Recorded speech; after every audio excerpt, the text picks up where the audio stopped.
I took her out. It was a Friday night. I walk alone to get the feeling right. We started making out, and she took off my pants. But then I turned on the TV, and that's about the time she walked away from me. Nobody likes you when you're 23. Hey guys, how's it going? It is I, the real Randy Chavez, coming at you today with a podcast with Emily Lance, and everyone say hello to Dashi. That's Dashi, my dog statue. Emily, how's it going? I can turn this volume up on my end. Good. How about you? I am doing quite all right. We've known each other since on Facebook since what, like 2010 maybe? Probably, yeah. It's a long time. I forget. Were you a Ron Paul guy, or were you just like an anarchist, like hated the federal government and you didn't really like any? Not always. Yeah, at one point, I still had some hope left in the system. Yeah. And then, so when did you get? And then it all crashed. So yeah. When did you get into politics? Were you like 16 and you're just like, and who did you hate? Who did you hate first? Was it Dems or Republicans first? And then I don't know. Honestly, I never really liked any of them, but I guess like around 2012, that's when I like started to really shift and realize that something was wrong.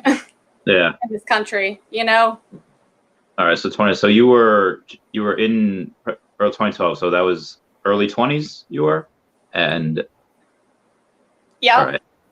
And you didn't have any. I didn't really pay attention to politics when I was younger. Yeah. I didn't really care, and I don't really pay attention to politics now either. Yeah, same. I feel like it's when you're younger, you feel like you like have a voice and you have like influence, and that was one of the things that. Mm-hmm. Yeah, I mean, when we were younger, the internet was a thing, but it wasn't really used for politics as much as it is now. Now it's like everywhere. I've been on the internet for a long time, since I was a kid, really. But yeah, wasn't really into politics. So what were you? Or like eBay and stuff from a young age. Yeah. I remember Before AOL. eBay, there was like Yahoo auctions. I was on there. I remember that. What did you sell on there, or what did you buy on there? On Yahoo auctions, back then I was into like Backstreet Boys and NSYNC. I was a child, so I was usually like flipping their merch. Oh, okay. Wait, so you'd buy it on there and you'd still sell it on Yahoo auctions, or did eBay come along at that time and you went from one? I think eBay came along maybe around the same time, but I got on Yahoo auctions first. Yeah. Okay. So I still sell stuff online, present day too. On eBay, or is it Amazon, or? I don't sell on Amazon. I sell on eBay, Facebook Marketplace, like clothing resale apps, Mercari. Oh yeah, Mercari's pretty good. I have a few friends that I bought a couple Pokemon cards on there also. It's all right. It's cool. But it seems almost like a little. I feel like there's not as much security on Mercari as there is on like eBay. I feel like I could just take my money and then just. Is that a worry for you? It's actually the opposite, believe it or not. There's protection for the seller. I'm sorry, the buyer on eBay, but like for the seller, you can get burnt really easily on eBay. They always side with the buyer. Oh, like you could say this isn't what I wanted, and then you get your refund, and then. Oh, yeah, Facebook Marketplace is really bad like that too. People rip people off all the time, sellers. But Mercari's actually really good with like resolution and making sure you get your money. So I actually think they're one of the better apps. But it's just they're different markets, different marketplaces, different crowds. It's usually like the younger generations using Mercari. Yeah, that makes sense. I mean, yeah, it's a newer thing. Like there's so many things that I don't like. I have a Discord. I don't really. It took me a while to figure out, and even now, it's like I'm not. Discord. I'm not that fluent with it. I like Discord actually. I mean, it's not like fluid, but it's a good app. It's useful. I know you're on Telegram, and I use Telegram a lot. It's actually like my preference. I just feel like the layout of it, the lack of censorship, is really great. Things can go viral on there too very easily. So you can like really share things and get a message out. A lot of people don't use it. I don't know why. I mean, honestly, it can be overwhelming because you get a lot of notifications, but you can turn them off. You can mute them. So Okay. and their Yeah. search feature is excellent too. Unlike like Facebook or Twitter that might be like censoring results, if you are on Telegram and search something, you'll find it. Okay. All right. That's good. I have I have that. I got Twitter. Just got into TikTok a little bit. TikTok is so much fun, but it wastes so much time because I'll go on there to watch one video, and like a half hour later, I'm like, oh man, this is this is what I do. I don't really get sucked into TikTok. I don't know why, but I have a lot of friends who are like legitimately addicted. Yeah, it is because there's just one after the other, and there's so many things. The algorithms are so strong. They know what you want.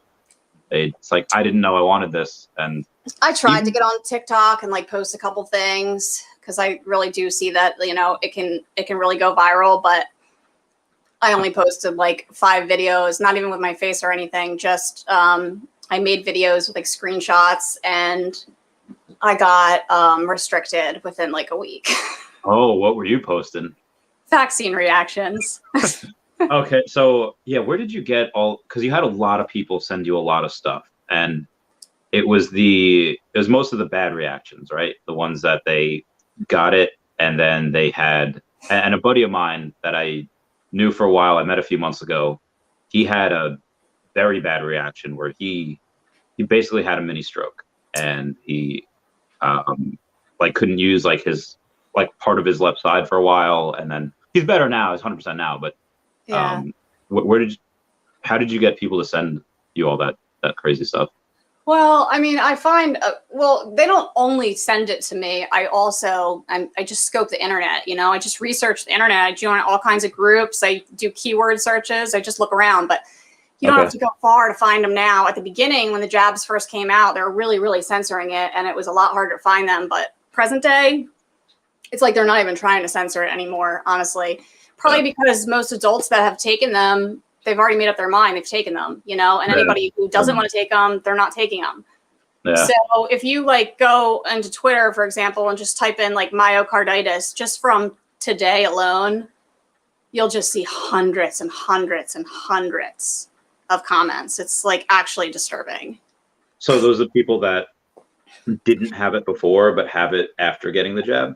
Yeah. Oh, damn. And some people are getting it from COVID as well. I mean, I'm not a COVID denier. Yeah. I think that it exists. I think that, you know, it fucks some people up. Oh, am I allowed to say that? Yeah, I put the NSFW tag, so you can do whatever you want. Okay. Yeah, some people do, you know, get damaged by it, but I think it's mostly people with comorbidities and people who are older or overweight, and high blood pressure is a big one. And, you know, that's not to say that we should go around infecting those people or that their lives are any less valuable. But I don't think the numbers are true. I don't think that as many people that they claim have died from it actually have. Yeah, agreed. Like they just happen to have it with, like, let's say they died from something else, like they had like a heart attack, and they just happen to have COVID as well. Yeah, it's happening a lot. And then the other thing is the hospital protocols. There's a drug called remdesivir that they're giving patients. Not every hospital, but a lot of hospitals. Some hospitals only give it to certain patients, but a lot of hospitals are giving it to anybody. To the point where if a person comes in with a broken arm and they test positive for COVID, because it's the protocol to test everybody.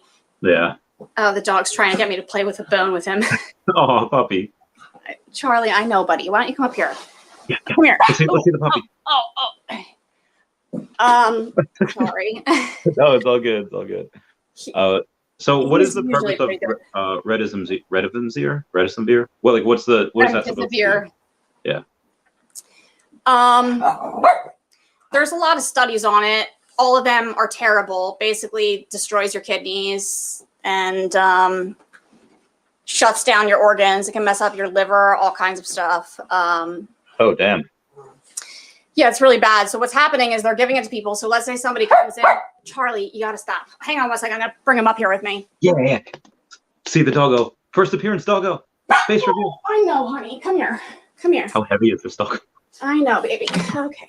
Oh, it's a big cocker He's spaniel. a sweet boy. He just wants to play and get. Oh, is this the one in the picture that I posted? Yes. Oh. Yes, it is actually. It's funny. Yeah, cocker he's a spaniel good said boy. Charlie. He's an old man. Yeah, I see. So, I mean, I've seen these stories left and right. It's really freaking disturbing. Actually, I've been posting vaccine reactions on Facebook like nonstop, and surprisingly, I haven't had a ban. But as soon as I started talking about remdesivir, I started getting bans on all of my accounts separately. Yeah, so they really don't want us to talk about it. Your accounts have been, you've had what, like 15, 20 over the past like I've had a lot. I don't even know how many, but yeah, like the original one that I was friends with is gone. Yeah, I'm surprised that Garcia has lasted as long as it has, but it's definitely shadow banned now. Now they're coming after Emily L. They're coming after everyone, man. How many do you have like in reserves? Like, all right, going to this one, going to this one. I have 2 other ones in reserve. So right now I have like 4 active accounts.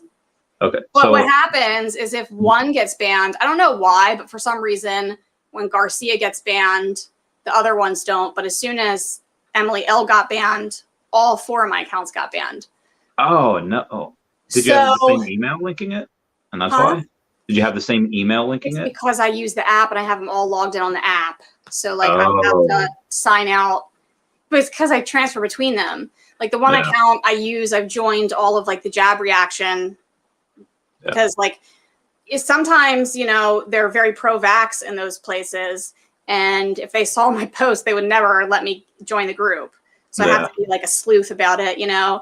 And then one of my accounts I use for Facebook Marketplace, which also doesn't have anything conspiratorial on it at all because, you know, somebody's like trying to buy something from me locally and they see my post, they're going to be like, eh. That's a good point. Yeah. So I'm operating 4 Facebook accounts. Man, I feel like you'd be like, you're like the person behind the chair and just operating for all these superheroes. Yeah, we got a fire over here. We got civilians in this, but you have so many of them. Now, how many were banned because of like these types of conspiracy posts, conspiracy theory posts, and how many were banned because of the NFP group that we were in, where we used to post nudes? It's funny that group is still like technically exists. Really? It's just restricted. Where are the account? Because I haven't seen any posts from any of those places, and like there's still a group chat called NFP. It's because you can't really post anything in there anymore. They've definitely like, you know, locked down Facebook in that regard. But Telegram, you can post whatever you want on Telegram. As long as I think that the only thing that they like actually like censor is like inciting violence, but it depends like how you're accessing Telegram as well. Because if you're accessing Telegram through Apple, then Apple themselves might have certain restrictions. Oh, okay. Or Android might have certain restrictions. But for the most part, like anything I've ever posted that, you know, I've seen some weird shit on Telegram. Like what? I'm so curious. Oh my God. Well, you're like the queen of weird stuff. So I'm very, very curious about this. Like, you know, there's a lot of illegal activity on there, which like, I don't give a shit if you're doing something illegal. A lot of black market stuff, which again, I'm all for it. But there's also like identity theft and stuff on there, which like Oh, all right. That. So yeah, but like I said, do whatever you want on Telegram because if that shit flies, then anything flies. I mean, people don't even hide it. Yeah. I'm like so curious to see like, you know, what goes on in some of those groups. I ended up getting added to one. I'm in like a lot of coupon chats and stuff on Telegram. And then I'm in like some crypto chats. And like from there, people add you to like random like Forex like groups. And I hate those. Oh my God, so annoying. So yeah, then somehow I got added to like these like, you know, real sketch black market like groups. And I'm like, what is happening in this group? So not like Craigslist, hey, I'm selling a sofa, bring cash. What type of stuff is it? Is it like bad stuff? Yeah, no, it's like there's like identity theft on there. Oh God. Like people like selling credit card numbers, like selling stuff from the dark web and stuff. Like, oh my God, it's fascinating to see because I'm like, wow, like, you know, the Telegram is like some weird medium in between like the dark web and the, you know, censored internet that we know these days. I'm surprised it flies. Yeah. I know that the owner of it is a libertarian. Which one's who's the? You said one of those guys was a libertarian that you. Yeah, there's two brothers that own it. I forget their names, but I know that at least one of them is a libertarian. So I mean, it seems like he's adamant about not having censorship. Yeah. But obviously, like, you can do whatever you want on there. There's groups for everything, like everything imaginable, like any topic that you can imagine exists on there.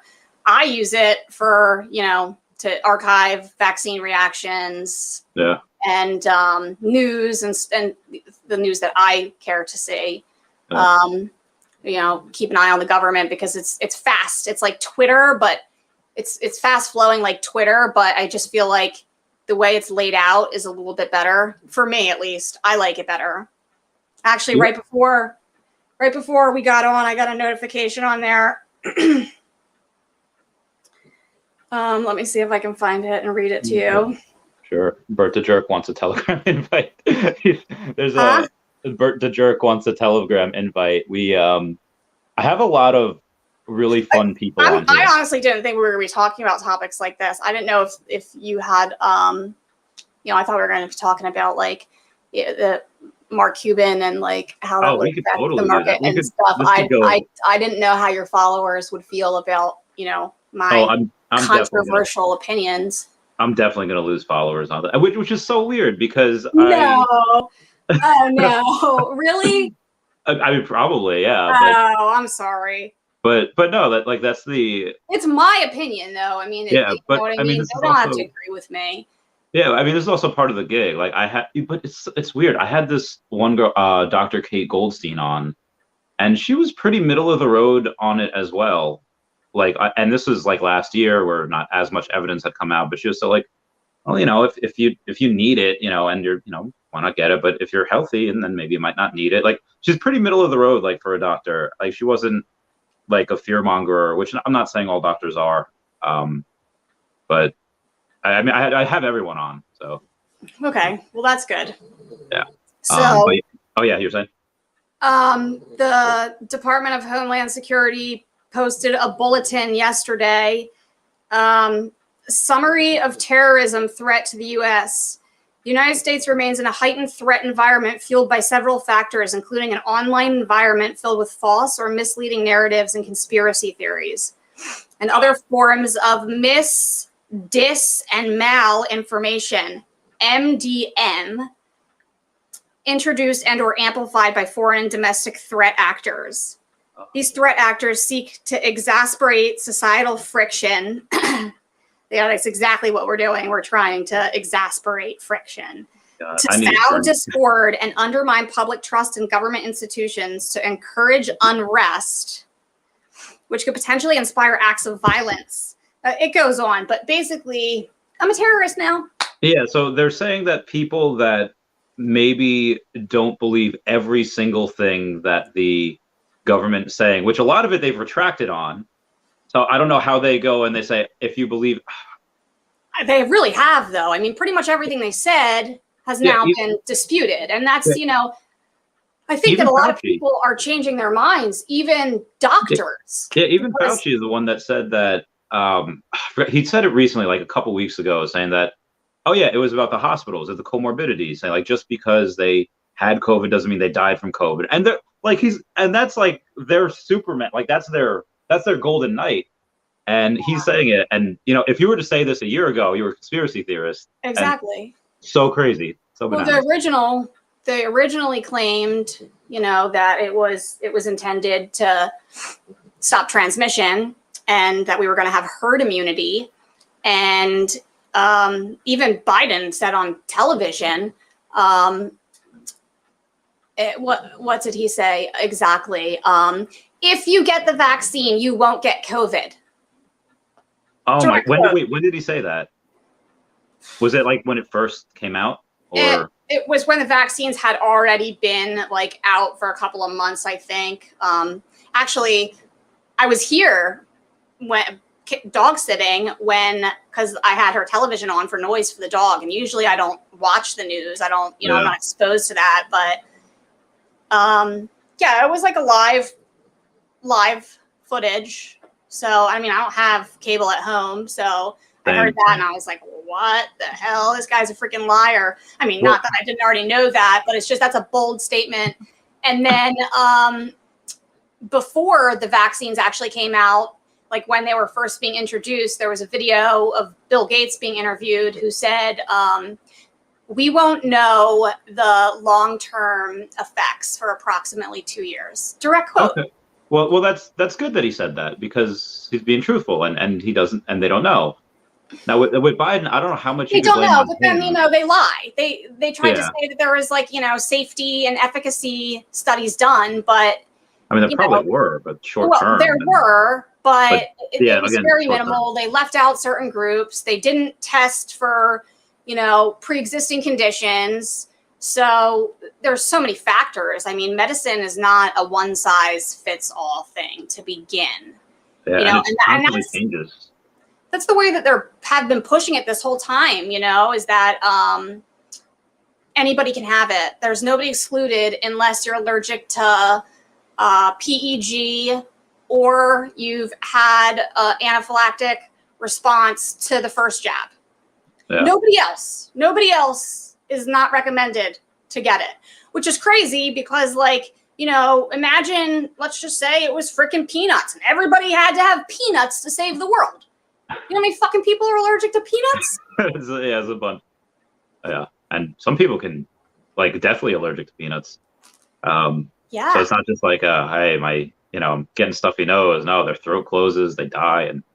And I forget it was a Mad Lad post on Reddit. It was this guy who it was like from 20 years ago. The guy was in 5th grade and it was the day after Halloween.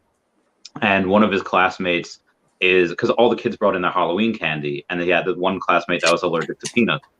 And he's like, everyone is going crazy over these Reese's peanut butter cups. I have to know what it's like. And says, call the nurse. And he bites into a Reese's peanut butter cup and jabs an EpiPen into his thigh. And he survived. God, at least he had an EpiPen. Yeah, he survived, but it was just wow. But my younger brother has a nut allergy, not peanuts, but nuts. Yeah. So I'm also curious to see, with Biden, who knows what he's really thinking and how much of it is his advisors telling him that, if you get the vaccine, they won't get it. So I don't know how much of it is him knowingly. He's just a talking head, man. They all are, honestly. Do you think that? I don't. Do you think, I don't trust any of them, honestly. Haven't for a long time. But of course, when they use their talking heads to say something ridiculous, I'm going to point it out because it deserves being pointed out. I mean, but their whole narrative, I mean, everything they've said from day one and the things that, we brought into question, that's what's being announced now. We would get banned for that a year ago. It's just crazy. And now they want to call us terrorists. I mean, come on. I'm sitting here pet sitting and I hang out with cats all the time. I'm not a fucking terrorist. Yeah. It's take a look at these people. I feel like if these people were really doing their jobs and they take a look at some, I was I talk into a camera all day. I go to the gym and I buy NFTs. I'll watch some cartoons every now and then. This comment section is ridiculous. I love it. I love based guest, much love, Randy. Oh, thank you, New York Patriot. New York Patriot said up there that he loves you. So you got a lot of love in this. Well, that's good.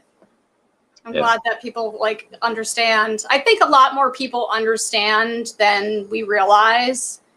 I think a lot of people just don't say it out loud because they're scared to, or they're just scared of what's happening in general and they shut down about it. I mean, my girlfriend stopped by the other night and, sometimes I forget that I can scare people by just putting it all out there. You know what I mean? And like myocarditis and athletes and blah, blah. And like, I just like, after I was ranting for a while, I looked at her face and I'm like, oh my God. Like, I actually think that like she might cry. I need to stop. Like, honestly, because I think it scares people, especially when they're not exposed to it all day and all the time, like me. Like, I'm on this shit, you know? Yeah. So I think people who like don't, I think they shut down. People who don't like fully understand. I mean, she's not vaccinated. She knows it's dangerous, you know, but like she doesn't dig into it. And she won't vaccinate her kids either. Yeah. For my godchildren and you know. Yeah, I have a few friends that I'm seeing Super Bowl weekend that they're not vaccinated. Their kids aren't vaccinated. Well, they have daughters, and the idea of not vaccinating their daughters because there was one of the vaccines got recalled because there was a couple of women that I guess they became infertile because of the jab, and that's why they chose not. Do you remember which one that was? So, well, I'd love to see that. I'd love to see that.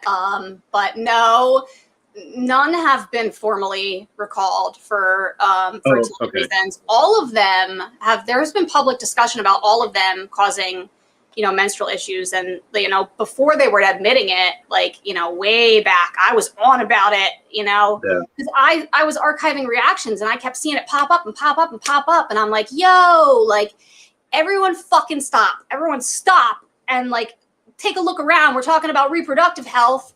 You know, there was actually a Facebook group for women with reproductive issues. How many people were in that? I'm guessing before one day, 10,000 women joined it, and they shut it down the next day. And then they kept making new ones. You should have heard this, dude. So, oh my God. One of the groups only let women in, and makes sense because they were showing pictures. Yeah. And like there's literally like blood clots coming out of women that were like you go to the hospital if that happens. It's not fucking normal. Yeah. So I mean, you know, even women who like have heavier periods and like clotting and stuff, that's not. I think they say if it's bigger than a golf ball, you should get checked out. These were much bigger than golf balls. Oh my God. Yeah. And not just that, but there's tons of women that were reporting being in menopause and then bleeding after like years. And the fact that people can just shrug this off is no big deal. I know somebody in real life, locally, who got the second shot in March and bled all the way up until a couple of weeks ago. Almost a fucking year. And like every day, like constantly, like just and like excessively. And like I have been like on her about it, and like, you know, I'm like, dude, like you're gonna have fucking iron deficiency. Like I saw some of the posts in there of women like passing out in the shower because like, you know, they were losing so much blood. Like it's not normal. Like I don't know how anybody can see that. And so glad I was born a man. That sounds. they say it's affecting men too. It seems to be like targeting men's hearts, women's menstrual cycle, whole reproductive system. I mean, the reports are just endless. Like, you know, even people who are very pro-vax and remain pro-vax, you know, they'll admit their periods were messed up, and it varies. Some get their periods back after a couple of months, or they normalize after a couple of months. But some of them say that even still, like they're shortened or they're ovulating sooner, or there's all kinds of issues. It's crazy. I mean, that's not normal. And they want to give it to kids, you know? Yeah, that's the other thing. Like again, God for like why, you know, the menstrual issues, they didn't want to give it to the girls. Like God forbid, not God forbid. Let's say they wanted kids, and God forbid they weren't able to afterwards because they got the jab. And their kids are young, you know. They're one's a teen and one's like a preteen, not yet, and the other one's the other one's a child, like, you know, not yet. But yeah, I feel like kids mostly just like if they get it, most of them are fine. I mean, most people are probably fine in general, but then their kids are really resilient. They just, you know, just crap it out, you know. Yeah, I mean, I honestly, like, just based on the archiving that I've done, I think there's a lot more people who are getting injured than they're claiming. I think that the reactions are drastically larger than what they're saying. I mean, just go to Twitter and type in myocarditis and see what you see just from the last 2 days alone. I mean, it's fucked up. Yeah. You know, and they claim, I think that last I checked, I can't keep straight their narratives, but I think last I checked, they said like 53 out of every million get myocarditis, but that's a lie because like every single one of those people didn't just post on Twitter in the last fucking day. Yeah. And there's enough stories to accommodate well more than that. Yeah. So I wonder, I think it's impossible to get the real numbers because you have hospitals saying like, oh, hey, we're going to get like a however much, bonus or fund or whatever if we have more COVID cases. So, and it's a COVID death, they're going to get more funding or so ever. That's exactly what's happening. I mean, so you have hospitals and the hospitals are making a ton of money, and then the doctors, their hands are tied. I mean, these doctors, they can't prescribe ivermectin. They can't prescribe HCQ. They can't give people. Some of them can, right? Like vitamin D. Well, yeah, if they're private, if it's a private practice, sure, they can do what they want. I mean, that's the only doctors. Vitamin D right there. Got it right there. I send daily reminders to a lot of people. I know we used to text each other like, "Hey, take your daily dose of vitamin D." Yeah, private practice they can, but if you work for a hospital, then no, you do what they say, and they do what the FDA and CDC says. And the FDA, and CDC say, well, you need to take remdesivir, even though every single study is terrible. I wish I wonder if I can join this with my phone and then add comments in there to share some links, but you might be able to just search real Randy Chavez on YouTube and you should have something like that. That's a so the remdesivir is a real fucking problem, and anybody who isn't familiar with that should really look it up because it doesn't work. Doctors know it doesn't work, but it harms people. So, and like I went on and like started screenshotting what doctors were saying about remdesivir. And they said, oh, well, we do it for morale because we want to, make people feel better. We know it doesn't work. I mean, the pharmacists know it doesn't work. The doctors know it doesn't work. But then, there's other doctors who will admit outright that it destroys kidneys and that because of that, what's happening is they go in there sometimes with a broken arm, an actual story I read with a broken arm, and they test COVID positive and they say, okay, well, because you're COVID positive and you're a patient at this hospital, our protocol, asymptomatic, our protocol is to treat everybody with remdesivir. Oh, no. Which nurses call run, death is near. Oh, geez. So then what happens is, they go downhill really, really fast, and then they get ventilated, and then they die. Jeez. And there's a direct correlation between the drug and these instances. Like, I mean, go on Twitter and look up remdesivir. So what was remdesivir supposed to be at first? Was it supposed to be like to relieve an antiviral drug, which they tried to use for Ebola, and it failed.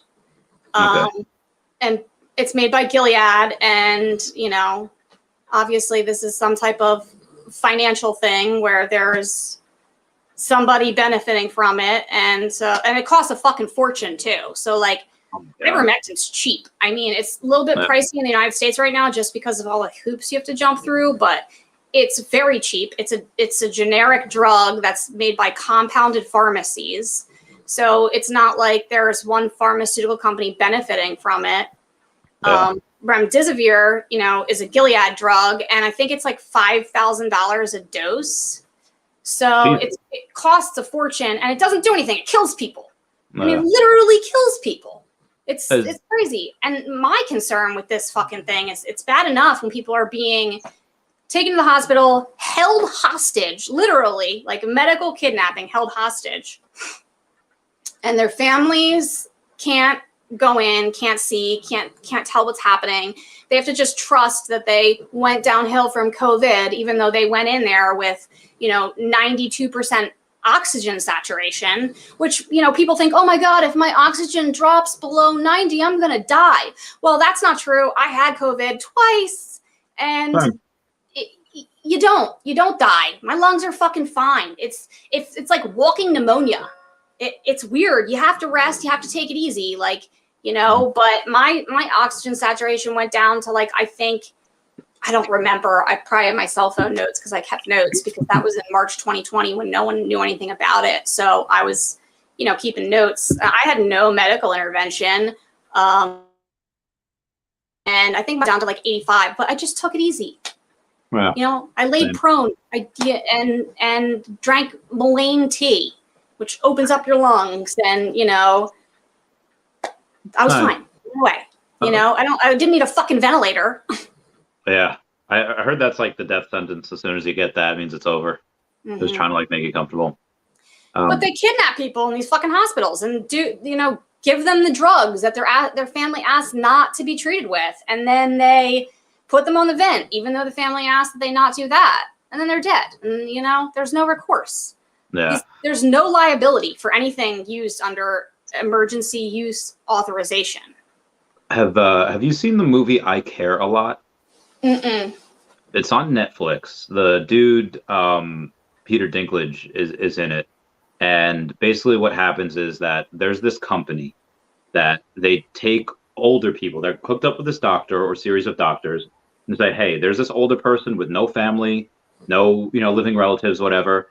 And if they say that this person is a serious mental decline, they're declared wards of the state, and the state, they can take them and they could put them into these homes, and basically they're fine, but they're not allowed their cell phones, they're not allowed to call anyone, and they basically kidnap them, and they basically take all their money and all their funds. And it seems like that's pretty similar to what's happening right now. They are being able to charge all these people with remdesivir and being able to go and basically kidnap them, charge them whatever they want because they're doctors. And is that what the trucker line is about? I haven't kept up with that. What are those truck lines? The trucker convoy is anti-mandate. So in Canada, a lot of people are vaccinated because they're so strict there. Actually, I have a friend who was very against getting the vaccine, and he had to take one dose of J&J to get across the border because his grandmother ended up in a nursing home and his grandfather passed away, and they had to sell their house, the grandparents' house, and he had no choice but to do it. It's family heirlooms, money in the walls, old people, money in the walls status. So he had no choice. It's just so fucked up. But yeah, they're strict in Canada, stricter than here. So the truckers are protesting the mandates, and a lot of people have a lot of feelings about it. Protests don't work, and it's a conspiracy within a conspiracy because of Illuminati trading cards, and it's for Elon Musk to replace with autonomous trucks and whatever. I love Elon. He supports the trucker movement. It's yeah, there you go, buddy. That shit's all fucking coming anyway, and they say that, this is to, fast track food shortages. We already have food shortages. I mean, it's all already here. It's all already coming. Yeah, I've seen a lot of posts from people saying the grocery store needs to go grocery shopping because they're kind of empty. And it's oh my God, that's horrible. You didn't think you'd see that in America or in, anywhere in the West, or at least the Northwest, and there you have it. Damn. And there's a lot of Canada that's been facing shortages for a long time, and here too. I mean, I can't find wet cat food for months. It's a pain in the ass. But yeah, I think that I think that everybody is I feel like people have just like fallen into like this nihilistic like pit where, you know, everybody on every angle is just hopeless. Hey, have you seen the memes of World War III? No. It's like the tease, like when you're Gen Z and like you want to die and you know World War III is happening. It's like cowabunga, it is. Like they're ready to go and die. It's like, oh my god, kids are, yeah. Yeah. Sometimes I wonder if like half of these people just ignore these like vaccine like reactions and stuff, if they're just like fucking suicidal and like all these people just won out anyway. But like, It's possible. I mean, I get it, like, but I'm not going out from them. You know, if an asteroid wants to take me out, fine. You know, if it's a natural cause, like I'm down with that, no problem. But I mean, I'm not okay with these psychopathic murderers taking me out. I mean, at the same time, I will die on this hill. I mean, you know, if they kill me, then I'm not upset. I'm happy that, you know, I stuck to my guns and I know that I did the right thing, you know? Yeah, they probably will kill some of us eventually here. They're going that way for sure. I mean, it's really going that way. How worried are you? Because you've been like this, which I'm not saying this is bad at all. You've been this personality, this like say what's on your mind, and because you know, heck, anyone who disagrees. I'm not worried at all. I mean, do I think that there's a possibility that it could happen? Absolutely. Am I worried about it? No, I don't give a shit. Like, I just don't. I mean, I'd rather save as many lives as I can and hope that people don't jab up these kids. I mean, I don't even have any kids, but I'm fighting for all the kids. At this point, my fight is for the kids. It's just, it's disgusting and unethical what they're doing to these children. I mean, most people at this point have had COVID. Even if they don't realize it, they probably have antibodies. So, I mean, it's crazy. Like my area, like in December and January, there's only 2 people of everybody I know and their extended families and coworkers and everyone I know in real life who didn't have COVID. Oh, wow. Oh, yeah. That's a good point. December and January. And their kids. Yeah. Most people I know did have it. These people are like, oh, well, COVID increases your risk of myocarditis. Well, you know, allegedly, but I've been looking at myocarditis all over the internet. And like, you'd think if that were the case that people would be posting and screaming and saying, hey, everybody look at me. Like, don't get COVID because I have myocarditis. But like, I've seen like one person out of thousands of posts that have it from COVID. Everybody else, it's from the vaccine. So, you know, I'm not saying it doesn't happen. It can't happen. I'm sure it does. But I think that the incident rate is very low. Yeah, I feel like the media would go and say, hey, this is why you should get vaxxed, because if you get COVID and then you'll get myocarditis. But because they haven't said that. They do. But that's the rebuttal from people that when they see these myocarditis vaccine reactions, they say, oh, well, the COVID risk is a lot higher, which that's the official narrative anyway. Okay. Gotcha. But I mean, I don't believe that for a second, based on what my own eyes have seen. And, you know, I think most people realize that I'm studying this like a lot more than most people. You should probably come out with a podcast of your own. Just be like, hey, this is this week's news, or like a daily podcast, something like that. Yeah, it's just hard to keep up because like I'm trying to archive. The fucked up thing is like originally I began archiving these vaccine reactions because they were getting pulled from social media. So all of the Facebook groups, whenever they get shut down really fast. So I'm like, oh, I got to capture them all before they're erased from the internet, you know, like especially these people end up dropping dead afterwards. I'm like, people need to know their stories, you know?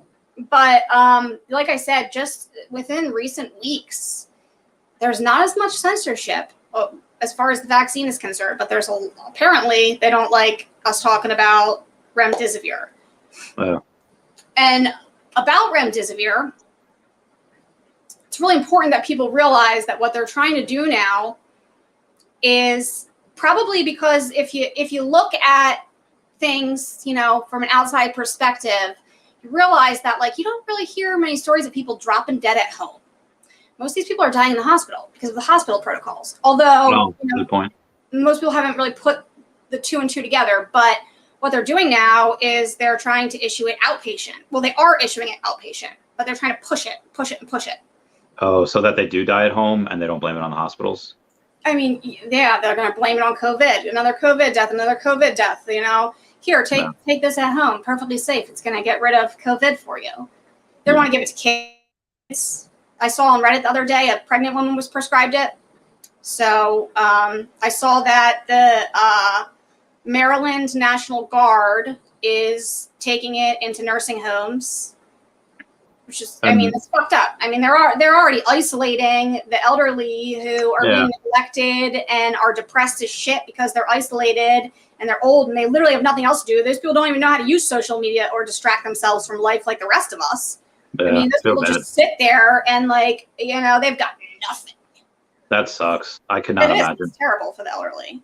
I mean, they have it the worst. Even at the beginning of COVID, I mean, my grandma, she got COVID, her whole nursing home did. And, like, it took her a long time to die from it, but she did eventually die. I mean, she was, you know, 93 years old. In hindsight, you know, I realized a lot of things, including the fact that she was neglected. I mean, when I went in there the first time, I was just flabbergasted at the neglect. And, you know, they said you could stay 2 hours or whatever. I had to put on full PPE, whatever. And I mean, her mouth was so dry that I can't even describe it. I was just like, what the fuck? I had to go get water and a sponge and, like, wet her mouth. And she was in pain. I could tell she was in pain. And then I weaseled my way back in the day that she was dying, even though they're only supposed to let you say, like, in one time to, like, say goodbye. But, you know, I manipulated my way in. I, like, called the director or whatever and pretended like I hadn't been there before. Oh, man. Nice. So I could get back in. And again, I was there. I stayed until she died. I mean, you know, I didn't want her to be alone. It was traumatic to see that. But the neglect was just, oh my God. Like, I think I was there for 4 hours before a fucking nurse came through. Like, dude, she's dying. Like, you know, and then, like, when eventually I paged a nurse and I said, have you given her anything? Like, she clearly is dying. Like, you could tell she was about to die. And they said no. And I'm like, well, you need to give her a pain pill and you need to give her a fucking benzo and put her out of her fucking misery. Like, full stop. Yeah. Do it. And do it now. Can you do that in Pennsylvania? Are you allowed the euthanasia? No, but the nurse did it. She you know, she was dying. Yeah. I mean, that's the only fucking good thing that they did the whole time. She was going to die anyway. There was no saving her. You know, she already had, you can tell when somebody's dying. Unfortunately, something that I've seen with my own eyes too many times in my life. But yeah, I mean, she was going to die. It was just being drawn out, you know. They don't call it euthanasia anyway in that situation. Can they legally prescribe opiate and a benzo at the same time? Absolutely. Can they say that they're doing it because it causes an interaction that, you know, basically could kill you? No, they can't admit that. And, you know, there was no discussion of what it was going to do. I just know that you don't mix those two things. And I know my grandma didn't have tolerance to either of those things because she never used drugs in her whole life. She wouldn't take a pain pill. So I was just trying to help her out at that point, honestly. You know, some fucking mercy, because she just suffered and suffered and suffered. And I can't imagine what it was like when I wasn't there. And for the months leading up to that, I mean, just disgusting. Yeah. The hospitals are even worse, though, because the hospitals are euthanizing people who aren't dying anyway. I mean, like, these people are going in there with 92% oxygen and they're dying. And, like, young people, kids, like, they're just murdering everybody. I mean, it's fucked up. You know, are there people that go in there with, you know, COVID symptoms and they die of COVID? Sure, there are. Yeah, I'm sure there are. But there's a lot more people being murdered by remdesivir. It's very obvious. I mean, you should read the studies. I have. Oh, send me some on Telegram. Send me some, and I will. Yeah. You know, basically, it's all bad. There's only one study to date that shows, like, minimal efficacy. in the first like 3 days of infection, and that was funded by, the NIH and Gilead, the maker of remdesivir. It says it right in the financial disclosure. It's the only one study. Every other study says it doesn't work.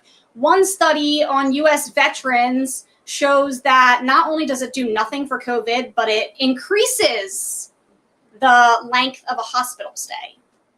And then like before this all happened, like you can find like in all kinds of mainstream media, like Science and Nature and Forbes, they're all talking shit on this drug and are like, why is this drug being approved? It doesn't fucking work.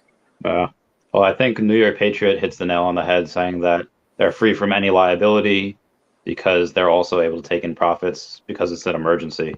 Well, that's exactly right. That's exactly right. And the doctors' hands are tied. Do I excuse the doctors because their hands are tied? No, I don't. If they know that they're killing people, then you're a fucking murderer. I mean, if I worked in a hospital, if I was a doctor and they said you have to give this drug, and I noticed that it was causing everyone to decline, then I would quit. I mean, yeah. I mean, is there any chance that you would move to a state that is like Florida or Texas, or is a little bit freer? I've thought about it, and I would. I mean, if I needed to, I would. Yeah, I would. I'm going to Florida later this year. Me and the girlfriend. You are? Good for you. Yeah. Good for you. Dude, New York is not a place to be. No, like even like New York Patriots, like unvaxxed second class, you can't do anything in the city. Long Island is a lot freer, and I'm having a crazy party. You should come. It's April 15th. I had to make it on Long Island because if it was in New York City, we have 43 people here. I bet you none of these people could go.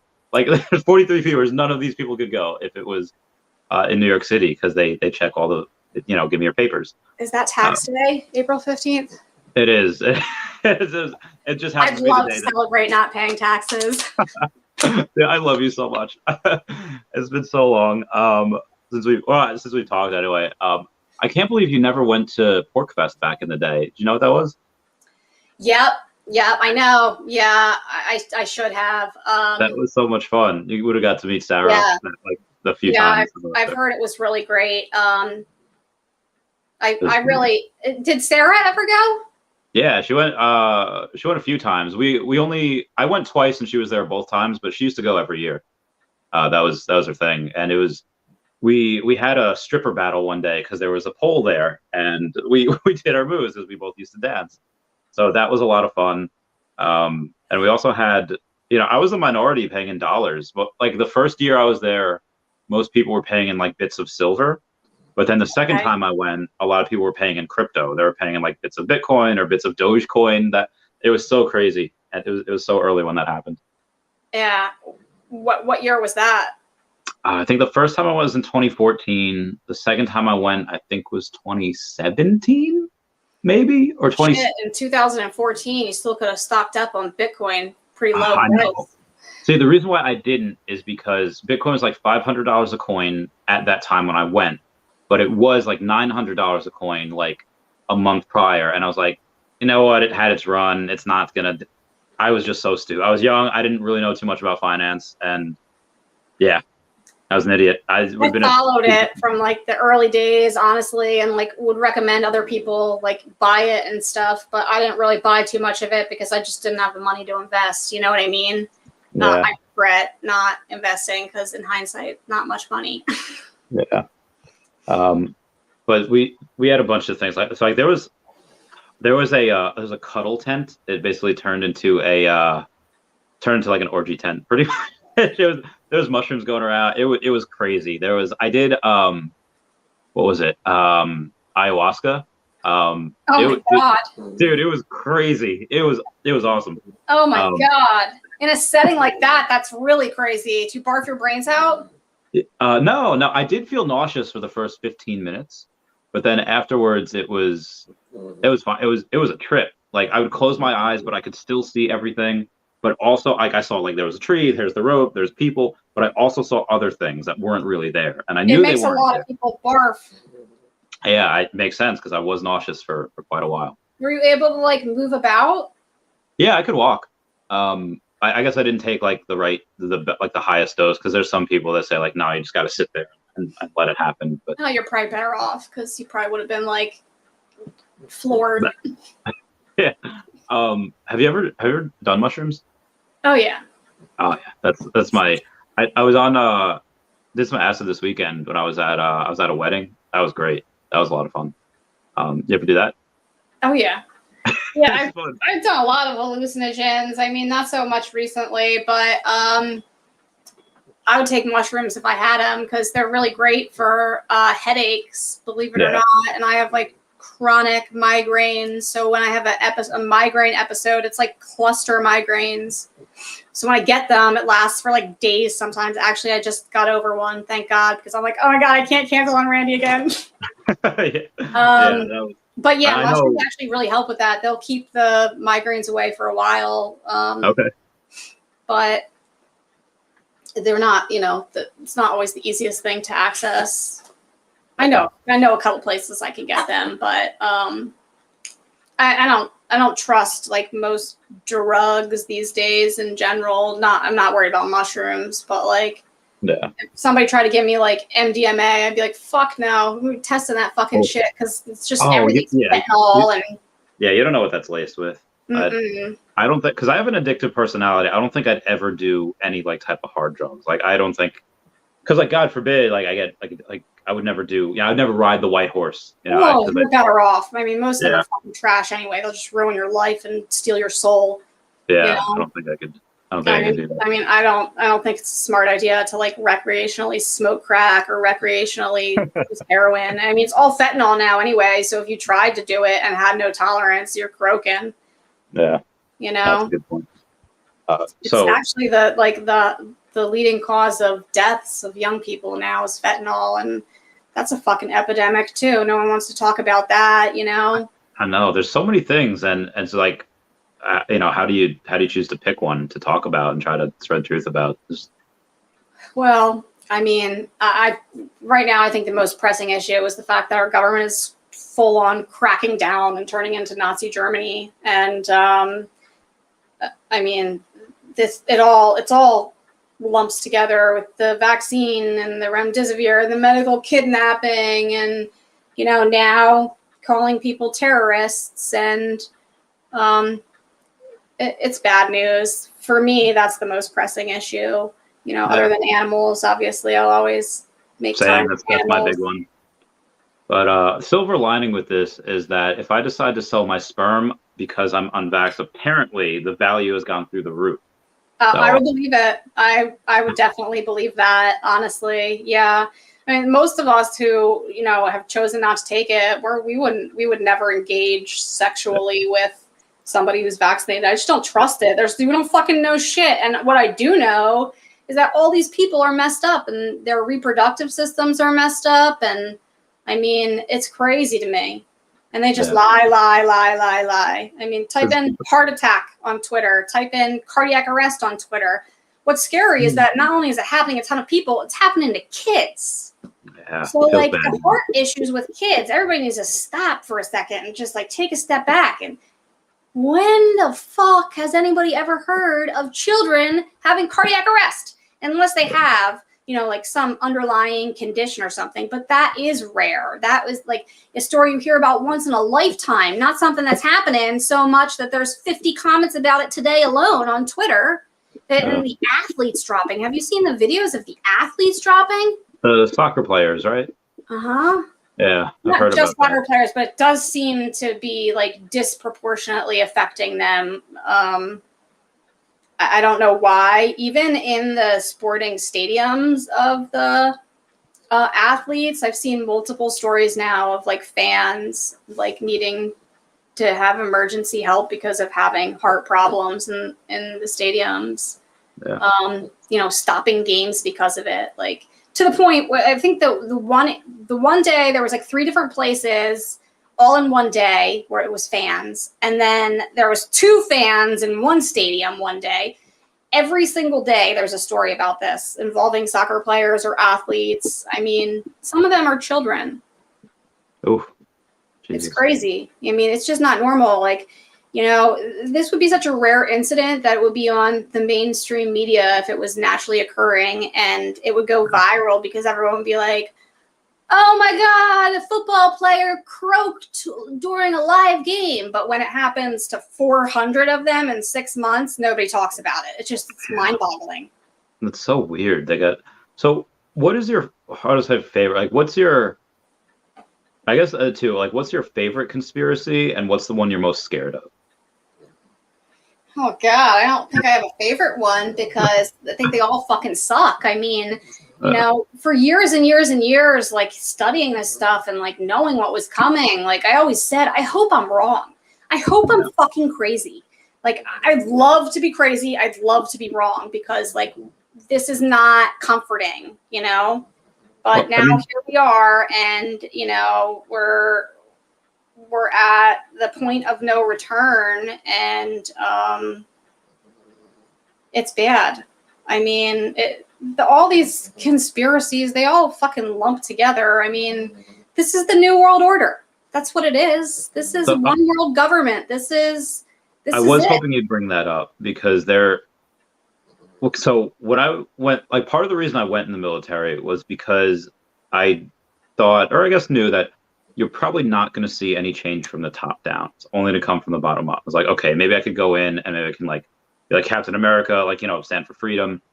And then like my third week or like the first month at a shop I was in McGuire Air Force Base in Jersey, there was this guy Gant, and he said something about the Illuminati. And I was like, wait a minute, you know about the Illuminati? And he's like, bro, listen, I am a black man in America before I was ever in the military. Damn straight I know about the Illuminati. They want to round us all up, and they want to go. They're going to start with black people. They're going to start with you next because you're brown. I was like, whoa, I never knew that someone in the military could talk like this. And it goes up like, so I feel like a lot of people in the military, and again, it's kind of split half and half. Some people are probably in there just because, you know, family. Some people maybe because they are raised and they, you know, want to shoot brown people. I don't know. But there are some people like that that are just, they just happen to be in, like, this is just a job for them and they just want to go in and they want to, I guess, spread some truth as well. But I did make a bet with my friend Chris in like 2010, 2011. And I was like, listen, I bet you by 2030, $10,000 that there will be like a new world order, one world government. And now after years, after being in the military and now being out and having a little bit of money, I am very positive that I will have to pay him because there won't be a one world government by 2030. So that's just my own point of view. I'm very, and again, trying to see both sides. Like, do you think that's the one world government will happen? Well, I think it's more likely that we're all fucking dead by then because these are genocidal maniacs that are so stupid that they would actually sacrifice themselves to kill the rest of us. They just are not logical. I mean, none of this is fucking logical. I think that there's a real possibility that, you know, there would be a one world government by 2030. You know, the Agenda 21 plan. I mean, they said 2030. They've been saying 2020 for ages was like the jump off. I mean, fuck, even Ricky Gervais on the Emmys right before all this happened got on when he was like the host, and he was like, you know, oh, all of Epstein's friends are here, and you know, he started calling everybody out, and he's like, it doesn't fucking matter because we're all gonna die. He's like, seriously, I don't give a fuck because we're all gonna die. I remember the memes to that. I literally shared it in a group chat with people, and I was like, this is ominous. I said, you know, it's weird because like everything he said is not a joke. Everything is dead fucking serious. He just called everybody out and he spoke the truth. I said, but you know, and they said, oh no, that part's a joke. And I'm like, I don't think it was. I think he was warning us. He was. Yeah. I mean, full stop. Did you see, there was a lot of the people, like a lot, especially like older Hollywood, that were all like, oh man, I don't know if you should be doing that. And then you see Adam Driver, the guy that was Kylo Ren. He's like 20 something, like 30. He's like, this guy, I know it. So I think there might be a split in Hollywood also about that. Like, I feel like there's some people, like the newer crowd, that's like, nah, fam, I don't want anything to do with that. I think so. I think a lot of them just don't speak out because then they get canceled. I mean, like, look at Jenny McCarthy. Like, you know, she was anti-vax and then she got canceled for fucking ages until she finally like got back into Hollywood. And She was one of the first people who followed me on TikTok, so she still knows what's up. When she saw my vaccine reaction posts, you know, she knows exactly what's up, but she don't talk about it publicly anymore because she doesn't want to get canceled again, because now she's got some cushy gig on like some singing program. Yeah. And then I see it regularly. Like I remember Jessica Biel and Justin Timberlake said they weren't going to vaccinate their kid like ages ago, and they got called out, and people were flipping the fuck out about that. You know, long before the COVID stuff. So I think that anytime a celebrity opens up their mouth about it, that, you know, people attack them. I mean, I get attacked all the time. Anybody who says anything against vaccines is immediately attacked. I don't give a shit. Come after me all you want. I am not easily offended, and I don't give a fuck what anybody thinks about me. So like, good. At all. And that brings us to our next point. So I have to preface this with 2 points of view before you get to it. And I do believe some of both sides are valid. That there is one side where a couple of people that I served with would think that doing anything to an American flag would be like, hey, you're disrespecting the people that died for it, and maybe they think that, you know, that's not cool. There's some things that you just don't do. They died for a lie. So maybe they're right. And the other part of me sees that, okay, I think we live in one of the greatest countries in the world. And part of the reason for that is because we can do things like that, and we have the freedom to do that. We still do have freedoms, and they should be exercised. Maybe not that, but again, I love you. I'll always love you. Do you want to know why I did that? Yes, tell me about it. Because of what is happening today.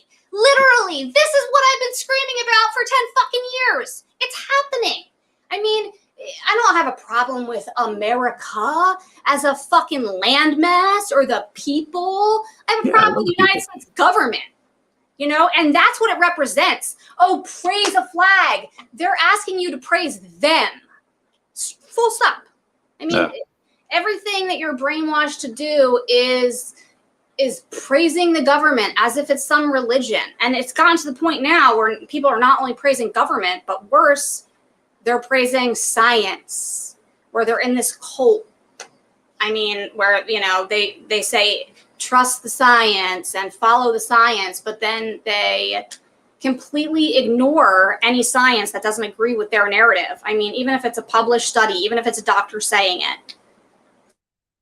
So, yeah, I know. I wasn't trying to offend veterans. I don't have a problem with them. I don't have a problem with veterans. In fact, I will admit that a lot of people I knew from my generation growing up, they got an option in court because they were in trouble. You know, back then they still had that, where you could go to court and the judge would say, okay, you go to prison or you go to the military. And a lot of people chose that option, and it straightened them the fuck out. It saved their lives. So, I mean, you know, that discipline might be good for some people. But I mean, I don't think it's healthy to be a slave to the United States government. You know, all these fucking soldiers come home from war and they kill themselves? It's because they have a conscience and they can't live with what they've done. I mean, and what they've seen. Yeah, a lot. Yeah, not a few. I'm not blaming them. I mean, most people know not what they do, you know? So many people are so nasty these days. Like, you know, they're like, fuck that person because they took the vaccine. And on both sides, it's so divided. That's exactly what they want. They want us divided. They want us to all hate each other. I don't hate somebody because they don't agree with me. I think there's plenty of good people in the world who, you know, they're inherently good people. They're just misled. And I would hope that they would feel the same way about me and realize I'm a good person. Even if I don't agree with you about the vaccines, you know, that doesn't make me a bad person. Yeah, I love people, and like I said, I love that you did that, because that did get people talking about, like, again, what Ron Paul said. We don't have the freedom of speech to like talk about the weather. We have the freedom of speech to do and say controversial things, and you know, you really should exercise it once in a while. So I'm glad you did that, because I'm sorry what happened to you. You got death threats. Somebody tried to offer, and I remember retaliating about this. It was a mess. I honestly didn't anticipate like any of that. you know, not to say that like I didn't think that it would get shared around, but I didn't think it would get shared like that. Yeah. Or result in, you know, the Secret Service coming to my house. And I think you used the shiwi for it too, right? Like you used it. Yeah, I think it was just the whole combination of everything, like the 4th of July, the flag, a chick using a dick to pay me. Like, I mean, people are like, what is happening right now? This is a triple whammy. And Bob Seger playing, I know, in the background. Which honestly, he's like really strict about his music. Didn't think that one through, but I'm surprised that he didn't come after me, honestly, for like copyright. I was like, oh, fuck. So tell us about the Secret Service coming to your house and what that was like and what they asked. Oh my God. Well, they actually went to my dad's house. Mm-hmm. I didn't live there because I guess it was still like my official address. And my younger brother lived there still, and he answered the door. And I mean, they all obviously knew about the flag incident. Like the whole world did.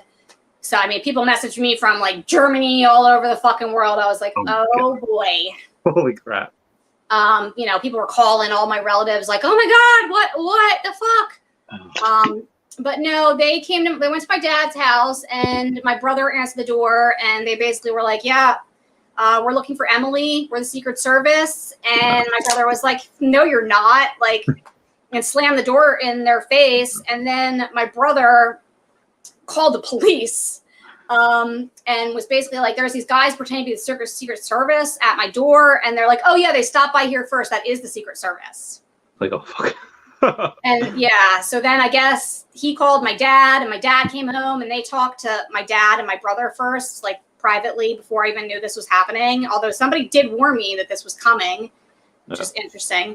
But because I'm like, what the fuck does the Secret Service want with me? Like, you know, but yeah, asked my dad and brother if I was violent, if I had ever hit them, anything like that. And they were like, no, she's not violent. And they were like, really? Not even a slap? So they were said that. And my brother's like, no, she never slapped me before.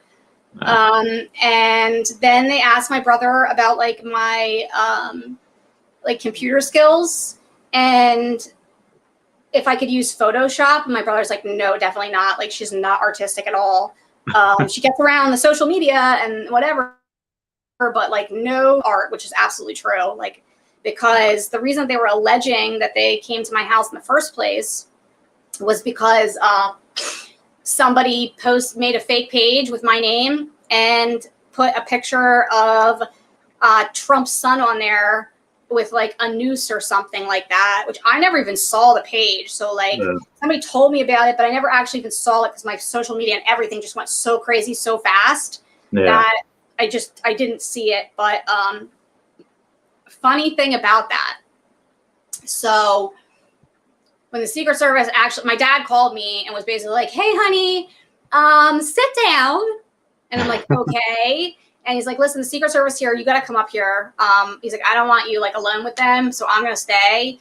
But you got to come up here and just like talk to them or whatever. And so I went up there or whatever. And they asked me about this alleged website and my name, which I was just like, I'm like, if that's really why you're here, then that's the stupidest thing I've ever heard. Like, you're the Secret Service. Can't you just like get an IP address? Yeah. Like, I didn't make that shit. Like, yeah. Like NSA can help with that. Like that, like I'm not a violent person to begin, but like I'm also not stupid.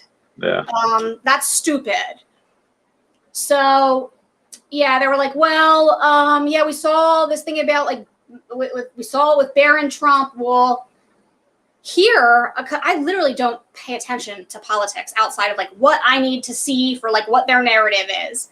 So I didn't even know that Trump had a son named Barron.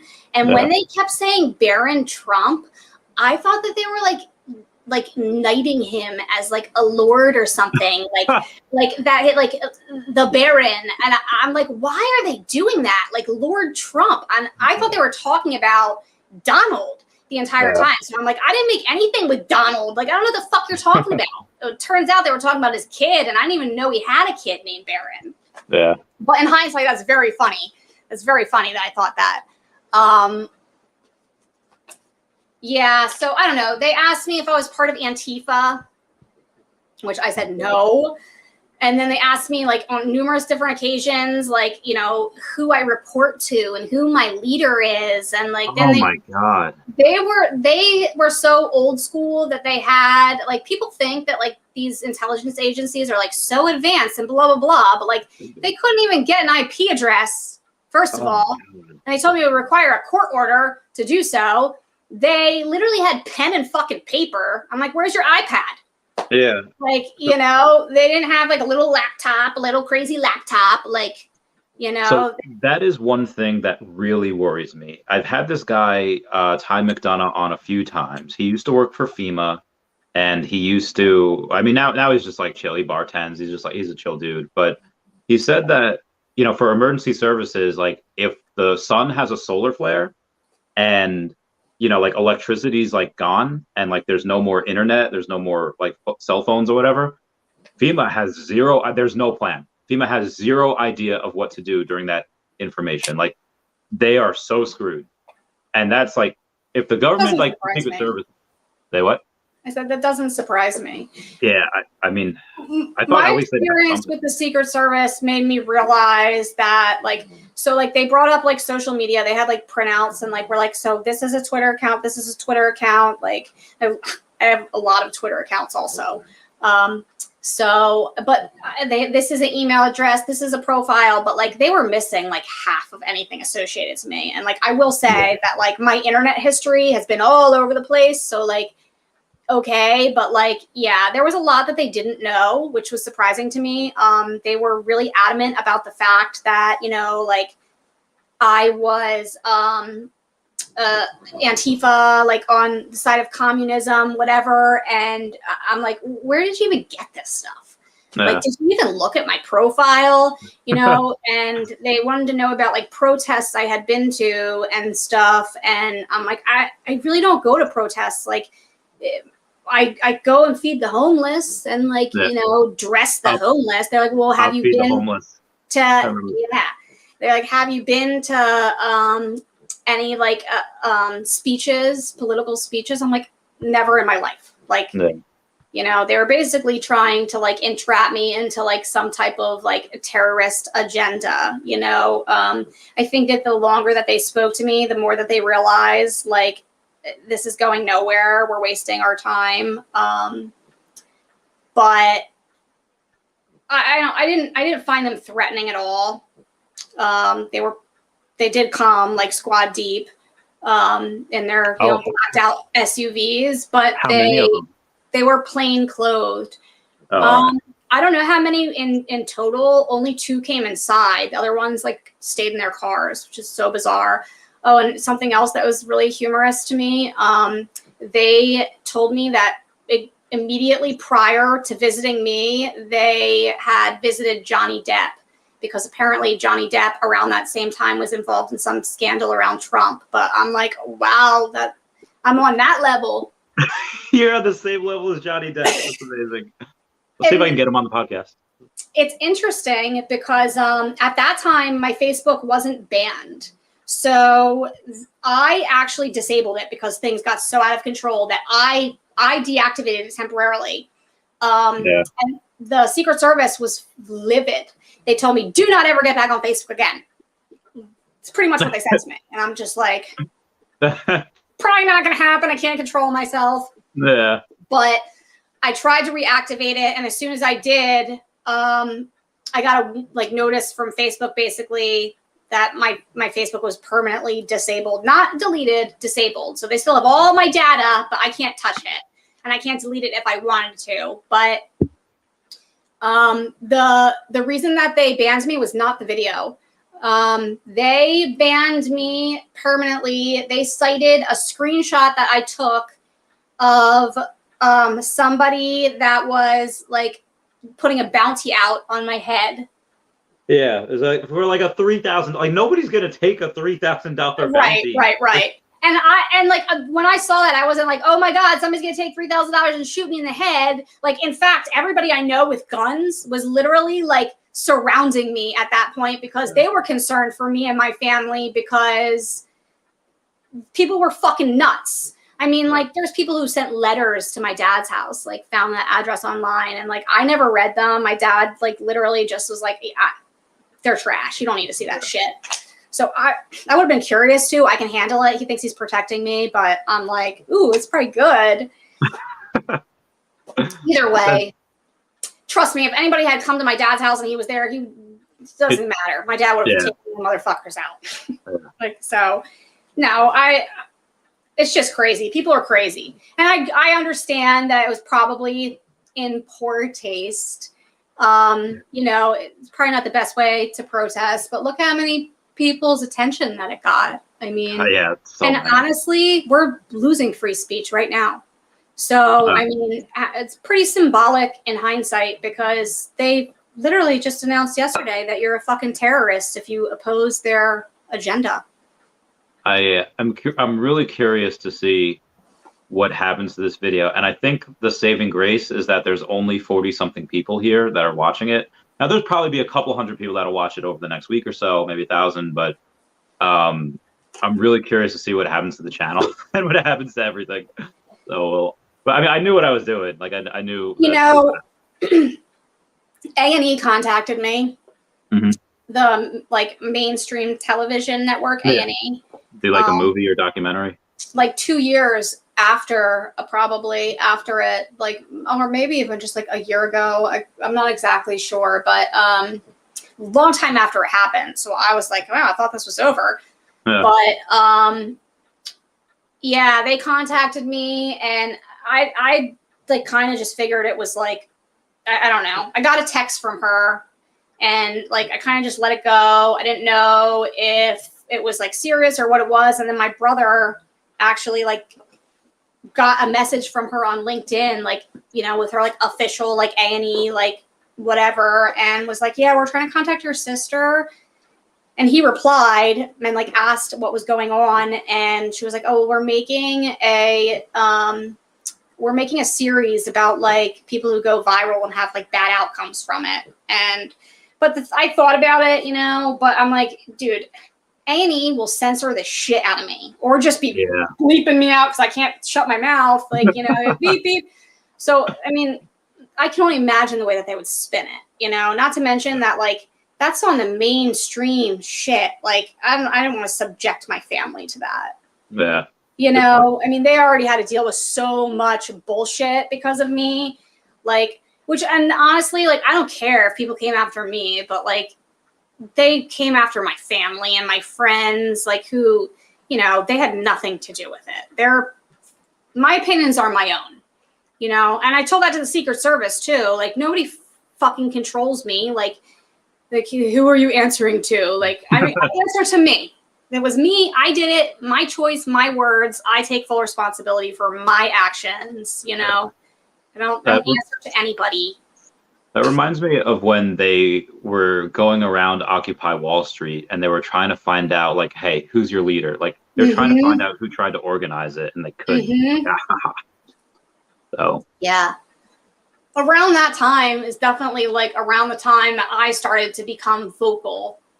Like around when Occupy Wall Street was happening. Yeah, I think that was around like 2011, I want to say.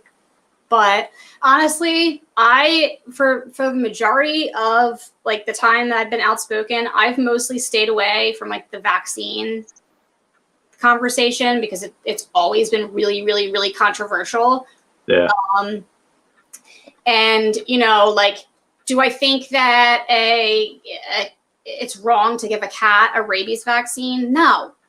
Like, I don't. Do I think that a lot of vaccines fuck people up? I do. But I don't think there's anything like this. This is different. This is not the normal pro-vax, anti-vax thing. This is on a whole new level. This is unprecedented. This is a medical territory nobody has ever crossed before. I mean, you know, it's a big deal. And also, like, coming from the veterinary side, a lot of the stuff that's passed in the veterinary world, because I was assistant for 9 years, it's stuff that's been around for a really long time, like a monstrously long time. And there's reasons why, because rabies can infect humans and they can get leptospirosis, and humans can get infected with that too. So there's some reasons for it. But these newer vaccines that haven't really been tested for that long, like I said, Bill Gates said, there's no long-term effects that we know. Like, we don't know what the long-term effects are going to be. Do you think you might change your mind in like 10 years, and then let's say they get all the kinks out? No, wouldn't do it. No, in 10 years from now, nobody wants to hear it, but in 10 years from now, there's going to be all these people dead because they took this shit. Like, I'm sorry, but that's what I believe. I'm already seeing it. I'm already seeing people die from it. Like, there's people I know in real life who have had friends and family who have died after the vaccine. And I mean, I know way more people who have been vaccine injured from this vaccine than I do people who have died from COVID-19. There are people I know who have been killed in the hospital from remdesivir, friends of friends. I mean, I keep hearing stories more and more lately. It seems like it's bizarre because everybody said the government's narrative is Omicron is mild. It's a cold. But yeah, if you look at the numbers of people hospitalized, it's like insane. And then all these people dying. But it's like, okay, well, you just told everybody it's a fucking cold. And that this is a mild strain, so why are they on a ventilator and dying? Well, it's because of the remdesivir, but no, I won't change my mind. I'm not going to change my mind about any of it. I mean,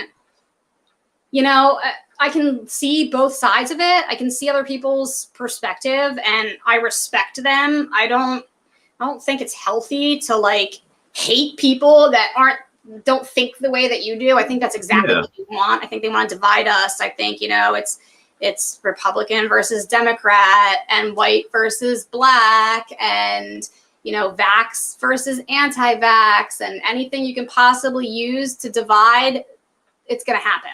Yeah. But we're all humans. We're all in this together. And I think that the average person is inherently good, even if they know not what they do.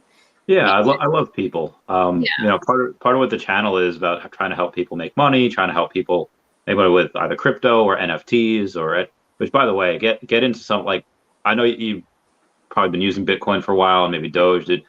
This Omi coin, like, it's OMI coin. I see you talking about it all the time. Oh, dude, like, so I've had so much success with that, and it's just barely, it's like still like the first or second inning for it. It's so early, about to go on major exchanges soon. And like, there's no utility for the token yet, and they're going to have major utility with buying NFTs and in the metaverse. And have you gotten into NFTs yet?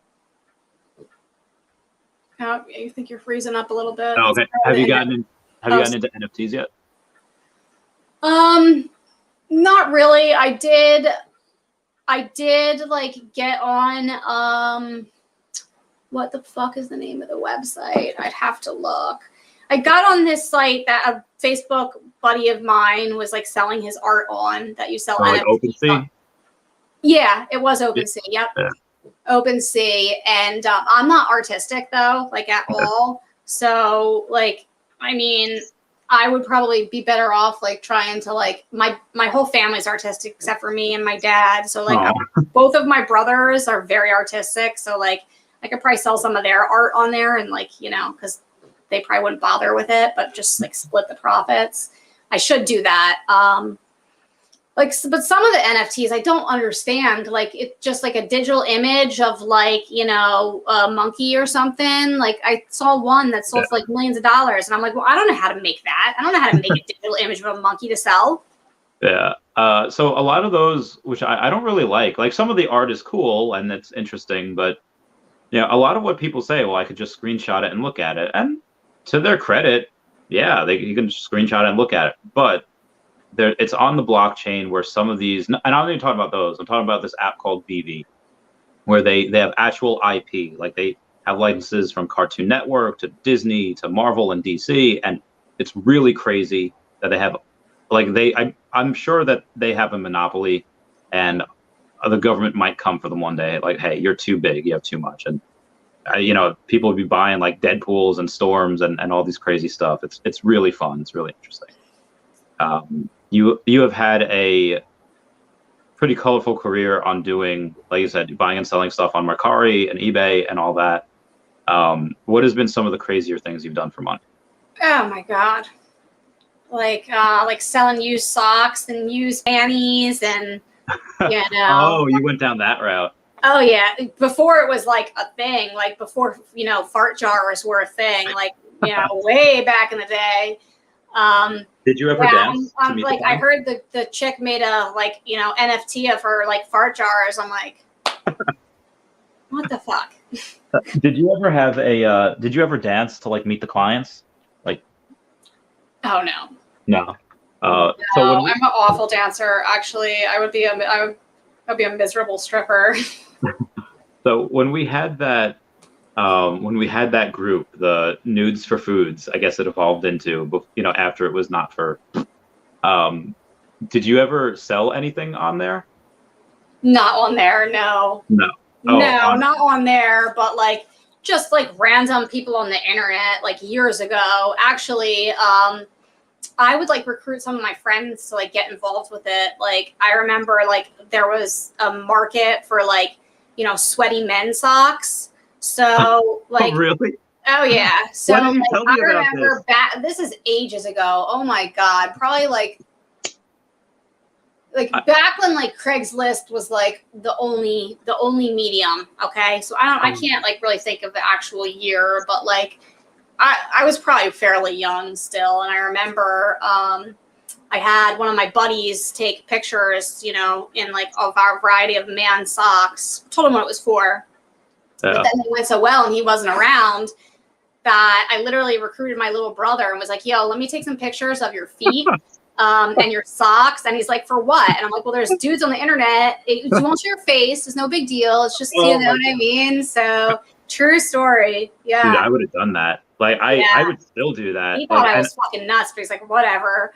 And I have a decent amount of money. I would still, just for fun, be like, I just sold my socks for like $40. I would be having like a chain. I'd go to the dollar store. I'd get all these socks. I'd just be jumping rope. I'd go in for you run. You could probably make more than that. There's a girl on my Facebook right now. She's in Canada, and she does like stomping videos. Oh, we stomp on like bugs, right? And you stomp. No, like she stomps on whatever her clients want her to stomp on. Yeah. So her clients will send her stuff in the mail.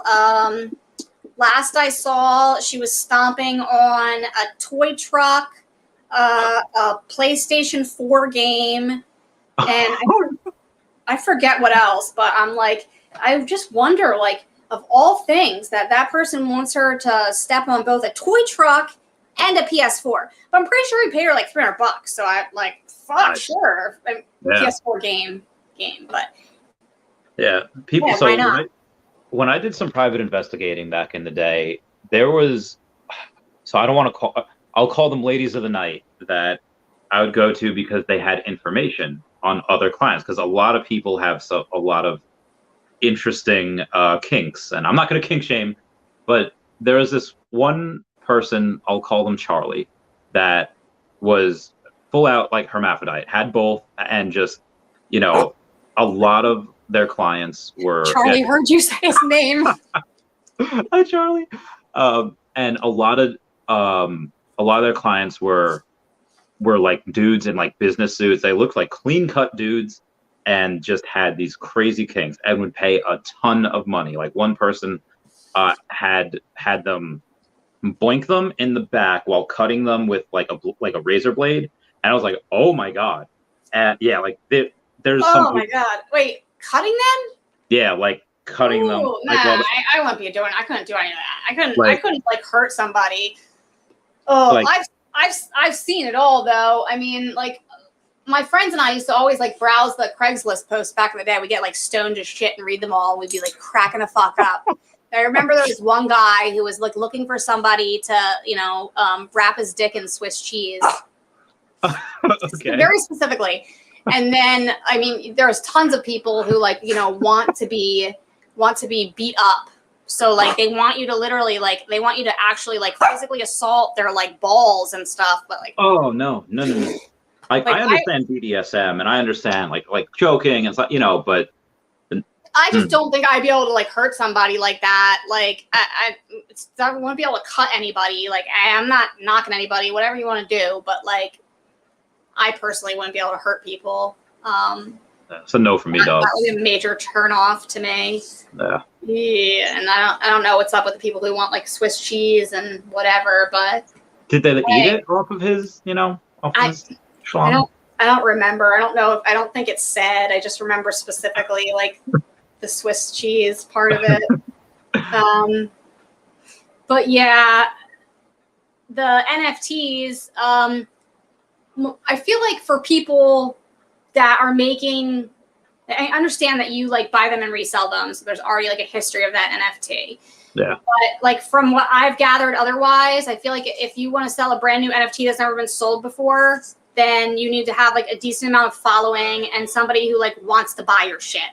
Yeah. So like for my one buddy, I noticed that he said that he had like a big like Twitter following for his art before he took it digital. So like for physical art that he did. So it makes sense because he's made some really good money with it. But I you know, I don't think I browsed OpenSea and like the listings and stuff. And it doesn't seem like they're all selling for a ton of money. Some of them don't sell at all, you know? Yeah, a lot of them are pennies. Like they're nothing. Yeah. So I think that it, you know, for me, like obviously I would have to either buy and resell for more or like find a niche to really get into it. So I've explored it. I've explored it for sure. Okay, buddy, you want to get down? He has bad hips. Aw, puppy. So I got pretty lucky in that, you know, I do this a lot. I built up a decent audience. I got like 7,000+ subscribers, and I have people renting out space on my fridge. Like this is all people that want to send me NFTs so they could have their names on my fridge. On your fridge. It's really cool. And, you know, special, you know, freezer prices. And there's somebody on my wall over there. The TV5 right next to Dashi, my dog. Yeah, it's really insane. Like I said, I got pretty lucky. I got pretty lucky in that. But, you know, some other people that, you know, I'm going to save it though. People want me to create like my own NFTs. I want me to create my own like digital currency and coin. I will do that at some point, but it just might take a while. So I think are you artistic? I mean, like. No, I would have to hire someone to do it, and then I would have to give. What I want to do is give it utility. Like I want to say, like, oh, hey, if you have one of these, then, or if you, let's say, if I write a book, I'd say, okay, we'll buy, you know, 3 or 5 of my books or whatever, and then you can get this NFT. And you know, I'd only make a certain amount of NFTs, and that's just like a cheap way of getting on the New York Times bestseller list. So right. But I would probably need to. I don't know how many you have to sell in order to get on that, but I would definitely, that is one of my goals for this decade, is to write a book and be on the New York Times bestseller list. Go for it. Why not? It's gonna happen. I also noticed that like some of the NFTs, they're not like branded in any way. So like I was looking at it, I saw that on OpenSea, you can post the public picture without a watermark or with a watermark, and then when it's sent through the Ethereum blockchain, it takes the watermark off. Why doesn't everyone not do that? Because I feel like that would really help as far as like the screenshots, whatever. Yeah, I don't know why they don't. Watermark, that should be like a standard. Yeah, no, it should. We and we talked about veve before. I think some companies that veve's partnered with, let's say like Disney or whoever, they'll crack down on OpenSea and they'll be like, hey, you know, you can't do that, you know, because some people were selling stuff with Spider-Man and Batman and that before, and they were letting it slide because it was for such little money. But now that they have their own NFTs on the blockchain, I think now. I just saw a comment pop up, veve, but it's spelled VEEV. Oh no, it's VEVE. Oh, okay. Yeah, no, so the app I told you about is veve. It's VEVE, and I'd make a lot of money on that. And the other one that you're messing with, the Ami. Oh yeah, Omi. That's the coin. So every single purchase and every single deal that's made on the veve app, it burns the Omi token. So there's a large amount, and there's less and less. Okay. Yeah. So it's, and again, there's no other crypto that's. And does that have something like gas fees? Because I noticed that the gas fees on the OpenSea are insane, and they're really expensive, but they also like drastically vary. Like, yeah, they could be like $40. They could be $200. It's nuts.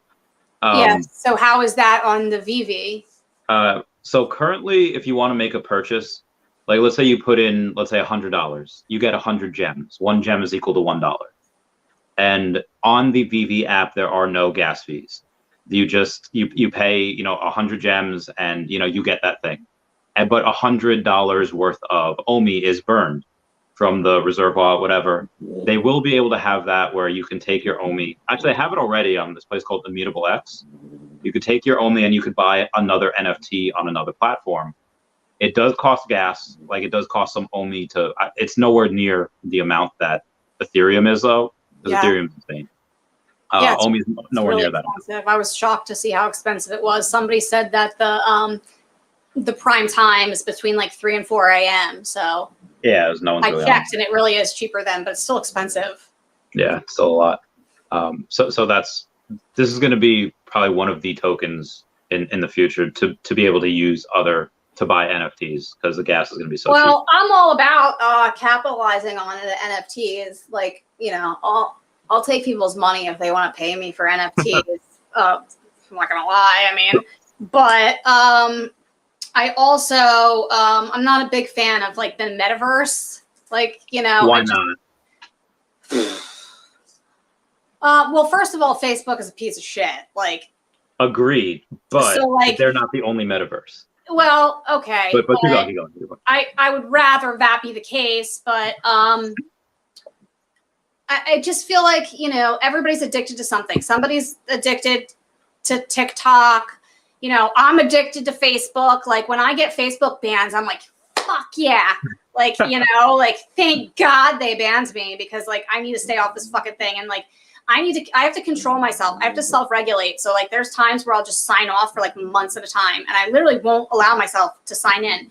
I see that sometimes. Mm-hmm. Yeah. I'm not like, I just have to sometimes, like, to control myself and to like step outside of like the virtual Facebook, like soul suck, because it's addicting, because I'm addicted to it, as are many people. Some people are addicted to video games. Some people are addicted to heroin. Like, I'm addicted to Facebook. So, I think that the metaverse, when we get like full on into the virtual reality, you plug in your VR headset, and I feel like it's going to be so captivating that, what's going to happen is somebody's going to be shriveling away, kids probably, sitting in the corner of the room with this VR headset on, completely unaware of their surroundings and sucked in. I mean, if I can get that sucked into Facebook, while everything around me is still occurring, then I can't imagine if you're like really sucked into like this VR experience where, I just worry. I think that kids in general, like these days, because they're so glued into their electronics and they don't have a healthy dose of, like, for us growing up, like, we had normal childhoods, and then we had the internet. So I feel like a lot of kids nowadays, they're raised on their iPads, and like, yes, it's the parents' fault, but a lot of them are socially inept. Like, I actually know a couple of kids like that, like, in my own like circles, and one of them is like the perfect example of like what I worry about with the metaverse, because like from the time this kid was young, he could not look away from his iPad, to the point where like he won't have he's in 9th grade now, but he can't even have a conversation face to face with people, like not even his own relatives. Like, he literally just like can't make eye contact, and he's not on the spectrum or anything like that. Like, that was the first question, but yeah, no, he's not. he's like been tested and stuff, and the kid just like he needs his fucking crack. If you go out to dinner with him, like he just does this and doesn't talk to anybody. When he goes on like family ski trips, like he can, you know, he stays in the cabin and stays on his iPad and stuff. And I just feel like, you know, for a kid like that who can't get away from it as is, once he gets plugged in, that dude's just gonna wither the fuck away. Like, so, you know, I don't know. It's worrying to me. I have to force myself to have self-control when it comes to Facebook.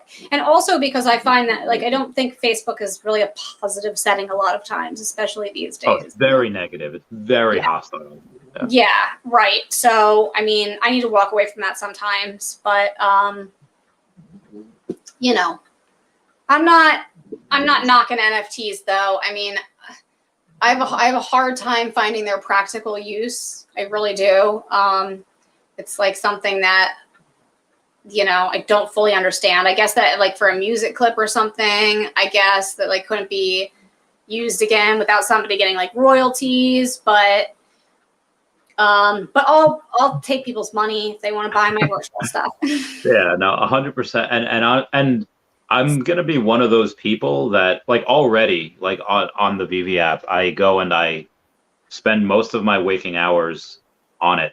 Like I'll most of my videos and most of my streams are about veve and Omi, and you know sometimes I get into interesting things like this. Sometimes I go to the conspiracy theories. I had this guy on. He's known as King Tech Ops on Earth 2. It's another metaverse, and you know we were just having whiskey and we were talking about like you know Hollow Earth, and we were talking about you know like the crazy like a lot of crazy. Oh wait, so is that on? That's a VR? What? The Earth metaverse 2? You were just talking about? Is that a VR program? Earth 2 is not yet, but there are a bunch that are on the Veveverse. Or I'm sorry, that so are on the. Have you been on one that's a virtual reality? Yeah, I have an Oculus Quest over there somewhere, and it's. Is an Oculus Quest owned by Facebook now? It might be, yeah. So, is the program that you go on with there like the like? It's not the Facebook metaverse. It's like everyone can come in, like anyone can make like a game. It's kind of like a phone, and anyone can make an app that goes on your phone. Like anyone can make an app that goes on there, and you can go into different worlds. And it's most of them are pretty cool. You know, some of them are all right. Some are like crap because all of them they're like $20 each. So you have to really like be picky and choosy on which ones you go to. But yeah, like right now, all these NFTs, you can't really like some of them make music and some of them are animated and they're fun. But some of them are you're going to be able to use in a metaverse. And if you're going to be able to use them in the metaverse, then that's going to draw me in more. So I'm already going to be one of those people. So how do you know? How do you know if you can use it in the metaverse or not? Right now, we don't. Right now, there's most of these that are animated, we're probably going to be able to use. Like there's going to be, I'll go to one. Like, did you see the Loki series? The what? The Loki series on Disney Plus. It's like part of the MCU. Mm-mm. So what they did was they made a character. Like, do you know who Loki the character is from Marvel? Yeah. Okay. So yeah. So what they did was they made an NFT of one of the new Lokis. There's a bunch of Lokis. There's a bunch of variants. And one of the Lokis happens to be an alligator. He's called Alligator Loki. And there's just one. I don't know if you can see. He's just an alligator. And you can go and you can, yeah. And he moves and he has sound. He hisses. It's cool. And they have this for Disney. They have this for Marvel. They all like the Spider-Man on there. But only one person can buy that, right? They made 800 of them. Oh, okay. How much did that sell for? How much did they sell for? Currently, they're pretty cheap right now. They're like $1,600. They were up to $4,000 at one point, so they came down. And oh, okay. But I have 16 of them because I just went crazy. I just went nuts. Did you buy them for $4,000 each? No. I bought a lot of them for like from 8,000, or I'm sorry, not 8,000, 800 to like 1,200. I bought most of them in there. So figure about 1,000 each. Did you resell any of them when it went up to 4,000? No, these are the ones that I chose not to sell. there's there's this one Spider-Man NFT that I sold for over 50,000. Like I paid $3,200 or $3,300 for them, and the price the price was up to like 100K at one point. I think it was up to like maybe 80,000 at the time that I sold them. And how many of those are in circulation of the Spider-Man? So there was 1,000 that were made, and currently there's only 84 available on the market. Now the lowest is 64,000, but at the time it was 80,000. But to sell off the app, I got crypto for it. So it was I netted more than $50,000 on the deal. That's crazy, dude. It was nuts. So like, how do you determine the valuation based on what the last person sold it for? Pretty much, there's a bunch of people that are just saying, "Oh, hey, what is the whatever the price point is?" Because they had issues with the MTL, the money transfer license, which they're working on. We'll be able to get that in the next couple months. But you can put money in, but you can't really take it out right now. So what people are doing is they're saying, "Oh, hey, I have this. Let's say it's worth $10,000. I'll sell it to you for $6,500." And they just discount it, and somebody gives them crypto. Then you can transfer the NFT, so you can transfer the ownership, and that's confirmed on the blockchain. So, so people are selling it for real money, and it's even the gems. Like, $1 is equal to 1 gem. So some people are even just selling their gems, just at a discount. Okay, yeah, because the only ones that I've really looked into are ones that there's only one of. So like basically you have to come up with your own price, and I guess it's probably actually kind of a better thing if there's multiple in rotation. Yeah. Probably actually makes the value go up. But I also wouldn't know which one to invest in. And like $1,200 for, a virtual object to me is a lot of money, because I'm like, if I lose that money, I'd be fucking pissed. Yeah, it's a lot. I just wouldn't know, if something was really cheap and probably had the opportunity to go up, I might be interested. But I mean. Yeah, what a lot of people do is they try to go for these comic books, and the comic books, they're $7 each when they drop. They drop every Tuesday and Thursday, and minimum you get like $14, $15 for them. But the issue is there's only 30,000 that appear every Tuesday and Thursday, and there's like 100-something thousand people going for it. So most likely you don't get any. That's why. Oh, wow. All on veve? Yeah, it's all on veve. So there's like 1.9 million monthly active users. So there's a lot of people in it already, but most people haven't heard of it. But it's a big market. So if you get something that, again, out of those comic books, you can get most people get a common, and that's usually what sells for $12, $15, whatever. But if you get a secret rare, it could be thousands of dollars. So you spend $7, and like automatically minimum, you're getting like 400 for it. Yeah. How many people do you think are on OpenSea?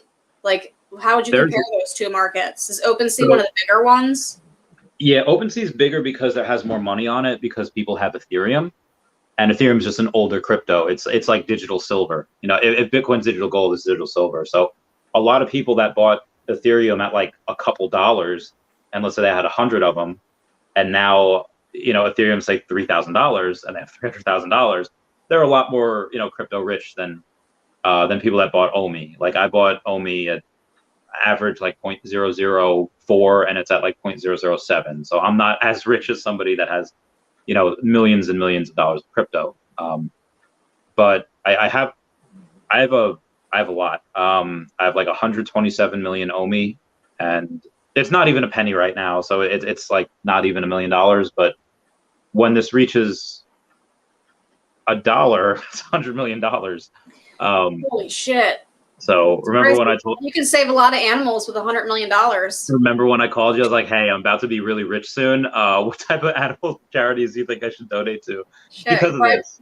Fuck, you could probably buy a whole area and make your own freaking country without all the bullshit with that much money. It's a lot of money, $100 billion. Yeah, so I was, at 100 million, it'd probably be what the biggest thing that I was thinking now would be to buy land in Madagascar and Indonesia, because that happens to be where most of the endangered species are. And then you just go from there. Maybe make some animal sanctuaries in the US, give or take. But what would you do? What would be like, what problem would you solve? If I had $100 million, Yeah. Yeah, I would definitely scheme my way into taking down the evil of the world. How? That's so hard to do. Don't think that most of those things I could say online or on video. But I don't know. I mean, honestly, I feel like if somebody just like got some LSD and dosed all these fuckers, like, you know, say that we're all one. We're all just we'd be in a better situation for sure. But you know, I don't know. They're so fucking crazy that might spin them out. But if that's the case, then at least they can't plot anymore. But yeah, I would definitely help animals too. I do like what Mark Cuban's doing. Though. Oh yeah, It's nice to see a rich guy with that much money like actually do something that can have a major impact. Yeah. You know, I didn't really get a chance to like look on there at the meds being offered. I'm hoping that they have like asthma inhalers and insulin, because those are life-saving medications that are difficult for people to get. I'm sure that there will be if there's not right now, but yeah, I think it's great what he's doing. I mean, do you know how much he invested? No, I don't.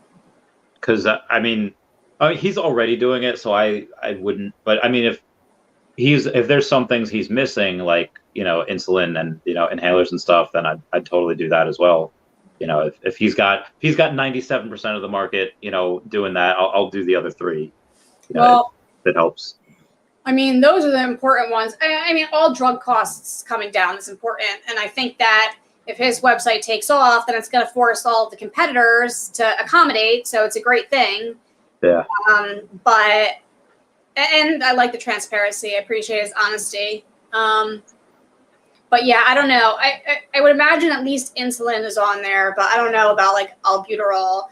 But I see on Facebook at least once a month somebody is unable to get insulin or albuterol, and like they die without it. You know, I mean, insulin costs a fortune. So does albuterol. It's fucking crazy. I had a Facebook friend, you know, who would be screaming with me right now if he was still alive. Brian Keel. He died from an asthma attack a couple of years back. And, you know, he was like a wanderer for sure. So like he never stayed in one place for too long. And he definitely didn't have health insurance, you know, so he probably just couldn't get an inhaler. I don't know exactly the story. I don't know exactly what happened. I just know he had an asthma attack. But, you know, nobody should be dying because they need albuterol. Yeah. Do you remember Janet Whitley Sylvia Martin? I don't know. Yeah. So she was a nurse, and she was kind of like the West Coast version of you, because she would go to like Bundy Ranch, and she would do feed the homeless stuff, and she was awesome. I loved her. I wonder what she would think of this whole scenario. Oh my God. I don't know. I wonder. Honestly, I've had a lot of Facebook friends die over the years, like a whole lot. It's really sad, actually. But Sarah, that really upset me. That was that one was really like awful. That was the worst, especially because, you know, I knew her in real life. She was awesome. That was that's really sad. But I mean, it's not like the world's gotten any fucking better. You know? Yeah, I mean, I think in some areas I think it can. I think we could try to help. But I mean, I'm going to try. You know, I could fail and I could waste. Well, that's all you can do. I just feel like there's a lot of people who don't, you know, who don't try, and then they're just hopeless, and it's sad, really. I mean, like anytime that I posted about the truckers on Facebook, like the comments just like negative. I'm like, yo, can anybody just put all the conspiracies aside and just think for a second that this is literally the largest amount of people in Canada of all places, everybody thinks Canadians are like the biggest wusses in the world. Like, look at, there are hundreds of thousands of people who feel the same fucking way. Even if this whole thing was co-opted, even if this whole thing, you know, was masterminded by the elite, who gives a fuck? Yeah. Each of those people is an individual who voluntarily, on their own accord, have stood up and said, I don't fucking want to deal with this shit. And people realize they're not alone. Hey, you can speak up. You're not the fuck alone. There's a lot of us that feel this way, you know, and people need to know that. People need to know they're not alone.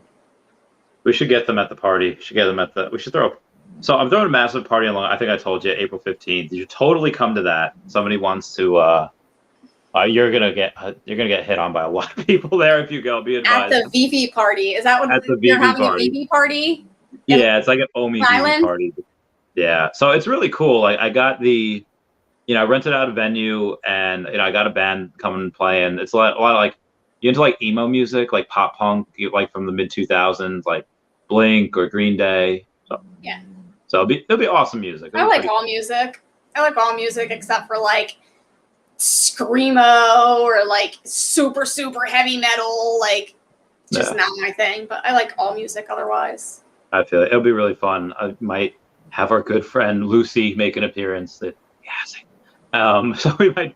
A bunch of us might do that. Let me know if you want to. You'll get to meet the girlfriend. You'll love her. She's a veterinarian. Yeah, you'll have to remind me as it gets closer. It's a weekend, right? It's a Friday, but we're gonna probably do stuff the next day afterwards as well. Like, I don't know where we're all staying yet. Me and the girlfriend have to. Once we get a hotel, we'll tell everyone, "Hey, we're staying here," and then, you know, everyone can go and book their rooms afterwards. It's interesting that you say that Long Island isn't as strict as New York City, because like I have relatives in North Jersey, in Crestkill and like other areas of like Bergen County. So like right outside of New York, you know, and they're insane there. I mean, so I figured that Long Island would be the same way. Although Philly is really bad now. Like I'm in the suburbs, but I would never go back to Philly. I would never live in Philly again because of what happened there. I mean, it's so strict, but Long Island doesn't have like, they don't make you show vaccination cards or. No, they just actually one judge just ruled down. It's like, no, unconstitutional, can't do it. So I was like, oh, so it's really cool. You know, I mean.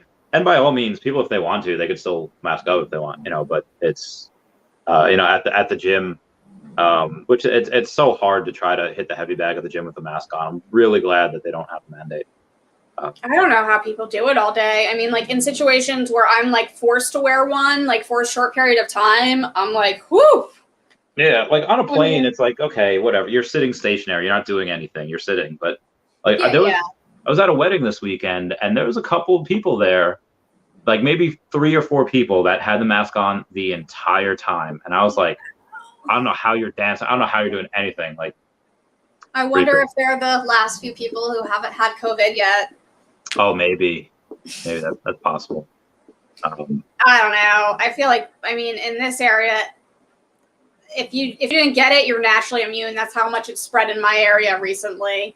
Like if you didn't get it, you're not getting it.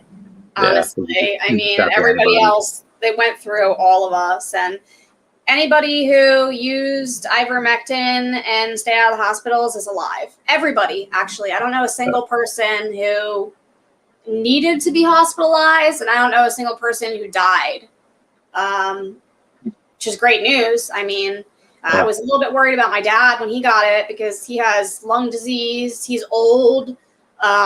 He has like a history of pneumonia. So I'm like, oh boy, you know, I didn't know how he would react to it. But I made him go on the frontline doctors, FLCCC, and order like a treatment protocol in advance. So like months before he even got it, I just said, you know what, just do it. Better to have it. Better safe than sorry. So thankfully he listened and he had medicine. They gave him a variety of meds, not just ivermectin. They also gave him steroids for his lungs and a couple of other meds. But he was fine. I mean, you know, the medicine really helped. So that's what people need to do. People need to, and I don't think everybody needs it. I don't think everybody needs early treatment. some people just, it doesn't affect them much. But I think that for the vulnerable, get early treatment and stay out of the hospitals. Yeah, agreed. I think I've had it twice. One, I definitely had it once, and the other time, I don't know. Hopefully I don't get it again. Hopefully I'm good. I mean, I'm pretty sure I have the antibodies, but we'll see. I think the only time where, like, I have a bunch of friends in Europe, and I can't see them unless they won't let me travel unless I get so.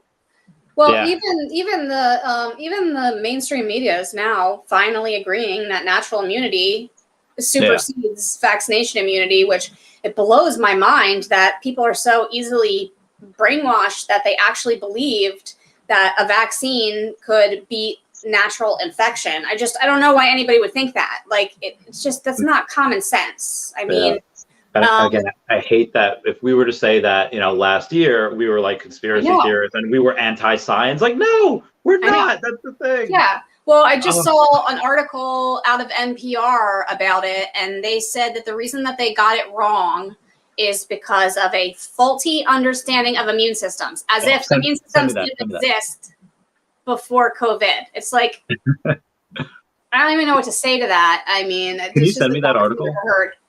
Huh? Can you send me that article? Oh, sure. Yeah. Yes. What else was I going to say about that topic? Oh, I got COVID the first time March of 2020. Yeah. Got COVID the second time January of 2022. So just recently. And everybody around me was getting it for the first time. So, like, they had the whole, like, flu, everything going on, and I was like, oh shit, I didn't get it. I'm the only person who didn't fucking get it. Oh yeah. But then I did become symptomatic, but very, very mildly, like, compared to everybody else. And they're all fine. Again, they're fucking fine. But they did have more symptoms than me, and it did last longer because it was the first time that they got it. I think that for me, the reason why I was, not reacting to it was because I have T-cell memory from the first time. Yeah. So, apparently after 2 years, you can get it again, but it's very mild. I mean, and even that NPR article says that natural immunity lasts for years. Years. So, I mean, that's better than getting jabbed up every 6 months. And each time you do, you have an increased risk of myocarditis. Yeah, heck all that noise. All kinds of side effects. I mean, strokes, GBS, which I think what you were talking about earlier with a friend of yours, what you're describing sounds like GBS. Which a lot of people are getting from the vaccine. And Bell's palsy is really common. It's onsetting, like, underlying, like, herpes viruses that are dormant. So, and the reason that my friend, the doctors or nurses said that they wouldn't count the stroke as a COVID side effect was because it was past 10 days after he got it. Like, he got it 12 days after. If he got it 10 days after. Yeah. It's part of the trick. I think that some of them classify it at, I think, 12 days. Yeah. Is that what you said? 12 or 10? Yeah. I think a lot of them classify it as 12 days. But yeah, it's bullshit because a lot of these symptoms are onsetting, 3 weeks later. There's tons of myocarditis cases that it's like a 3-week onset. In fact, a lot of the symptoms don't come on until 2 to 3 weeks, but people are like, oh, well, it's just an anecdote. It's just coincidence. Like, no, it's not when there's 10,000 people describing the exact same series of events at exactly the 2 to 3 week mark. Like, no, that's fucking data. Like, that's how science, that's why the whole VAERS platform exists. Like, full stop. It exists so that people can put their reactions in and patterns can be developed and studied.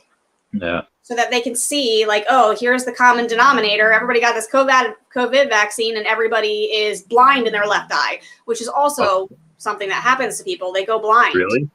Mm-hmm. Oh, deafness, tinnitus, blindness. Blindness is rare. That's actually rare, but I've seen probably 50 different reports of it, that's rare. Yeah. I mean, I haven't, but also I'm not looking for. I mean, I know you go everywhere and you see you see it all. Like I feel like you're Sauron, and you just you look for it. Yeah. But like I said, I haven't really paid much attention. Part of the reason I have you on. The herpes virus, like shingles, that comes on a lot, and like that can cause long-term problems. Shingles, and like there's young people who had chickenpox as a child, and maybe shingles wouldn't have onset until later in their life, but right after the jab, a lot of people have it onset.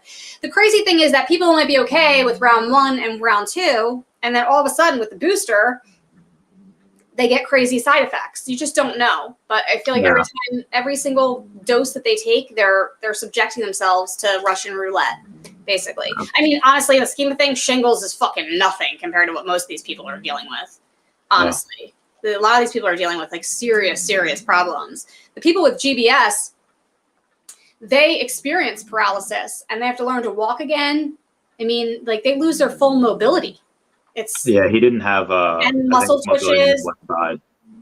Yeah, I think there's different like degrees of severity with the numbness and the twitching and the paralysis that people are experiencing. But there was a 12-year-old girl who was in the trials who experienced paralysis, and they removed that from their data, the Pfizer. And also Pfizer said, we want 75 years.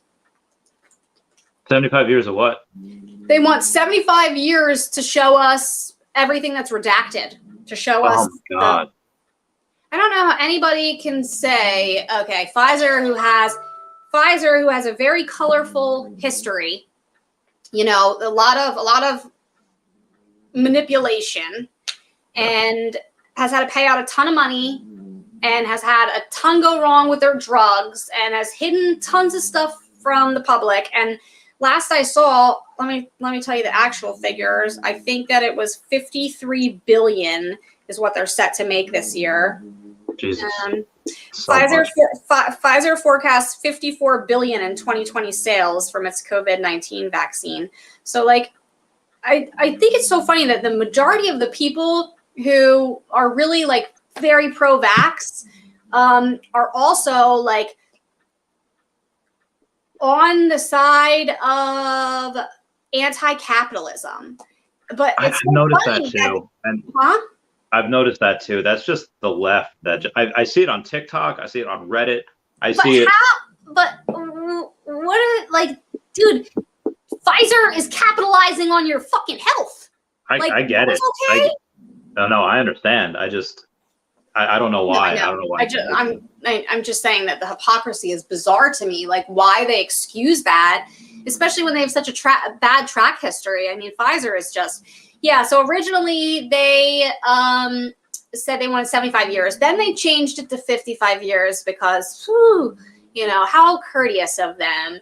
But they got denied in court, and the judge said, you got to give us the data. But my understanding is that they're releasing it in small portions because while they can expedite, billions of doses of a vaccine in no time, paperwork is very hard. And, that takes 55 years. So I don't know how people can trust this bullshit. Like, I mean.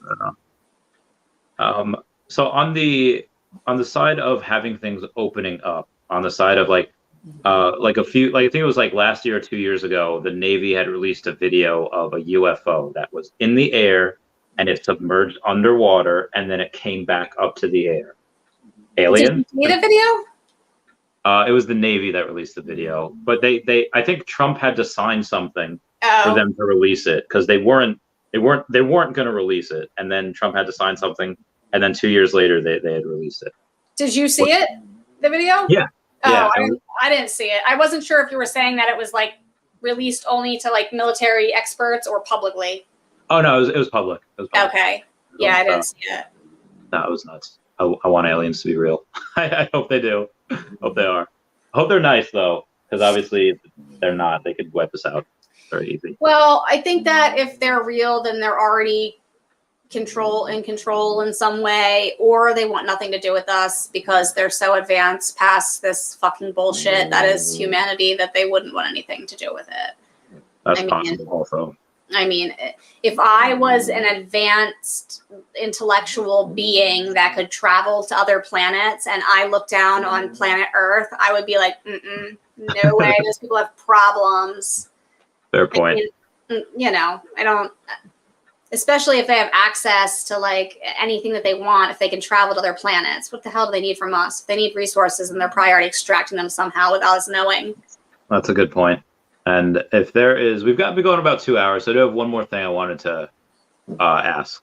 If there is a, like, I will keep on grinding and doing more of these podcasts, and so there's a decent chance that I might, in the next couple of years, get like 100,000 subscribers, give or take.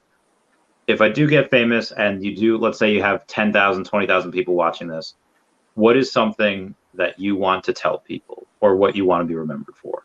What's something that you want to say? Well, I mean, I've got quite the bizarre legacy, but I don't really care how I'm remembered. Is like, for me, none of this has anything to do with me, you know, it has to do with everybody. But no, I think people need to not be pieces of shit. I mean, I think that people need to stop it with the divide. You know, everybody, everywhere I look is just like so obsessed with hating the other side. And that's the biggest problem of all. That's worse than the vaccines. The people just don't see it. They're, you know, if we all could just unite and realize that we have common ground, then things can change overnight, you know, instead of hating each other. And it's so bad at this point that I saw a nurse post on Twitter that basically said, I can't believe I'm admitting this publicly, but lie and say that you're vaccinated if you go to the hospital, because the nurses all meet in the break room and talk about the unvaccinated people and how they'll let you die. Oh, like, my God. The lack of, and you wouldn't believe the amount of stories that I've seen that are similar to that, where it's like, just go on Reddit on r/nursing and just read some of the comments there. I mean, like, it's basically just an anti-vaccine bashing thing to the point where, like, they actually want us to die. And I just, like, to me, I'm like, when did we lose our humanity? Because, like, I don't want those people to die. I don't want vaccinated people to die. Yeah, like, it's just crazy that there's become, but I will say that some anti-vaxxers do feel that way. Like, they hate each other to the point of dehumanization, where, like, they don't even value one another's life anymore. Yeah. It's all sides, you know? So yeah, I would really, I think people need to be better. Yeah, I'm on the r/nursing now, and Jesus, that's a. Yeah, you should see some of the stories and the comments in there. Yeah, just scroll through some of the comments and stuff on r/nursing. It's a little bit disturbing. I saw one doctor when I was looking at, like, what the doctors and medical professionals had to say about remdesivir on Reddit, because Reddit is very pro-vax, Reddit is very pro-science. Yeah. So when the Reddit community is talking shit on remdesivir, that's bad. You know it's fucking bad, because like, you know, they're always like, yeah, whatever the doctors say, whatever the scientists say. But the one medical professional said on there, and I did share a screenshot of this on my Facebook profile. I found it very disturbing. She said that in her particular facility that they don't give remdesivir to everybody, but they do give it to somebody who is not symptomatic and there for another reason if they're unvaccinated, specifically. So that's an admission to me. But even though she didn't straight out say, I'm trying to kill unvaccinated people, that's what's happening. I mean, that's an admission of that. That's not even what it's approved for. It's not a prophylactic drug. You don't give it before infection. You give it, the approved use is after you test positive between days 1 to 3 is when it allegedly has a 3% efficacy. But that's a lie as well. But either way, you don't give it in advance for somebody not there for COVID and not even positive for COVID. I mean, you're just murdering people. You're just drugging people. Yeah. So, yeah, but I should get off here. I got to get Charlie his dinner and get him out for a walk. Scary stuff. But this is fun. Thank you so much for coming on. Yeah, thanks for having me. We'll have you on again. And everyone say bye-bye to Emily. And bye-bye.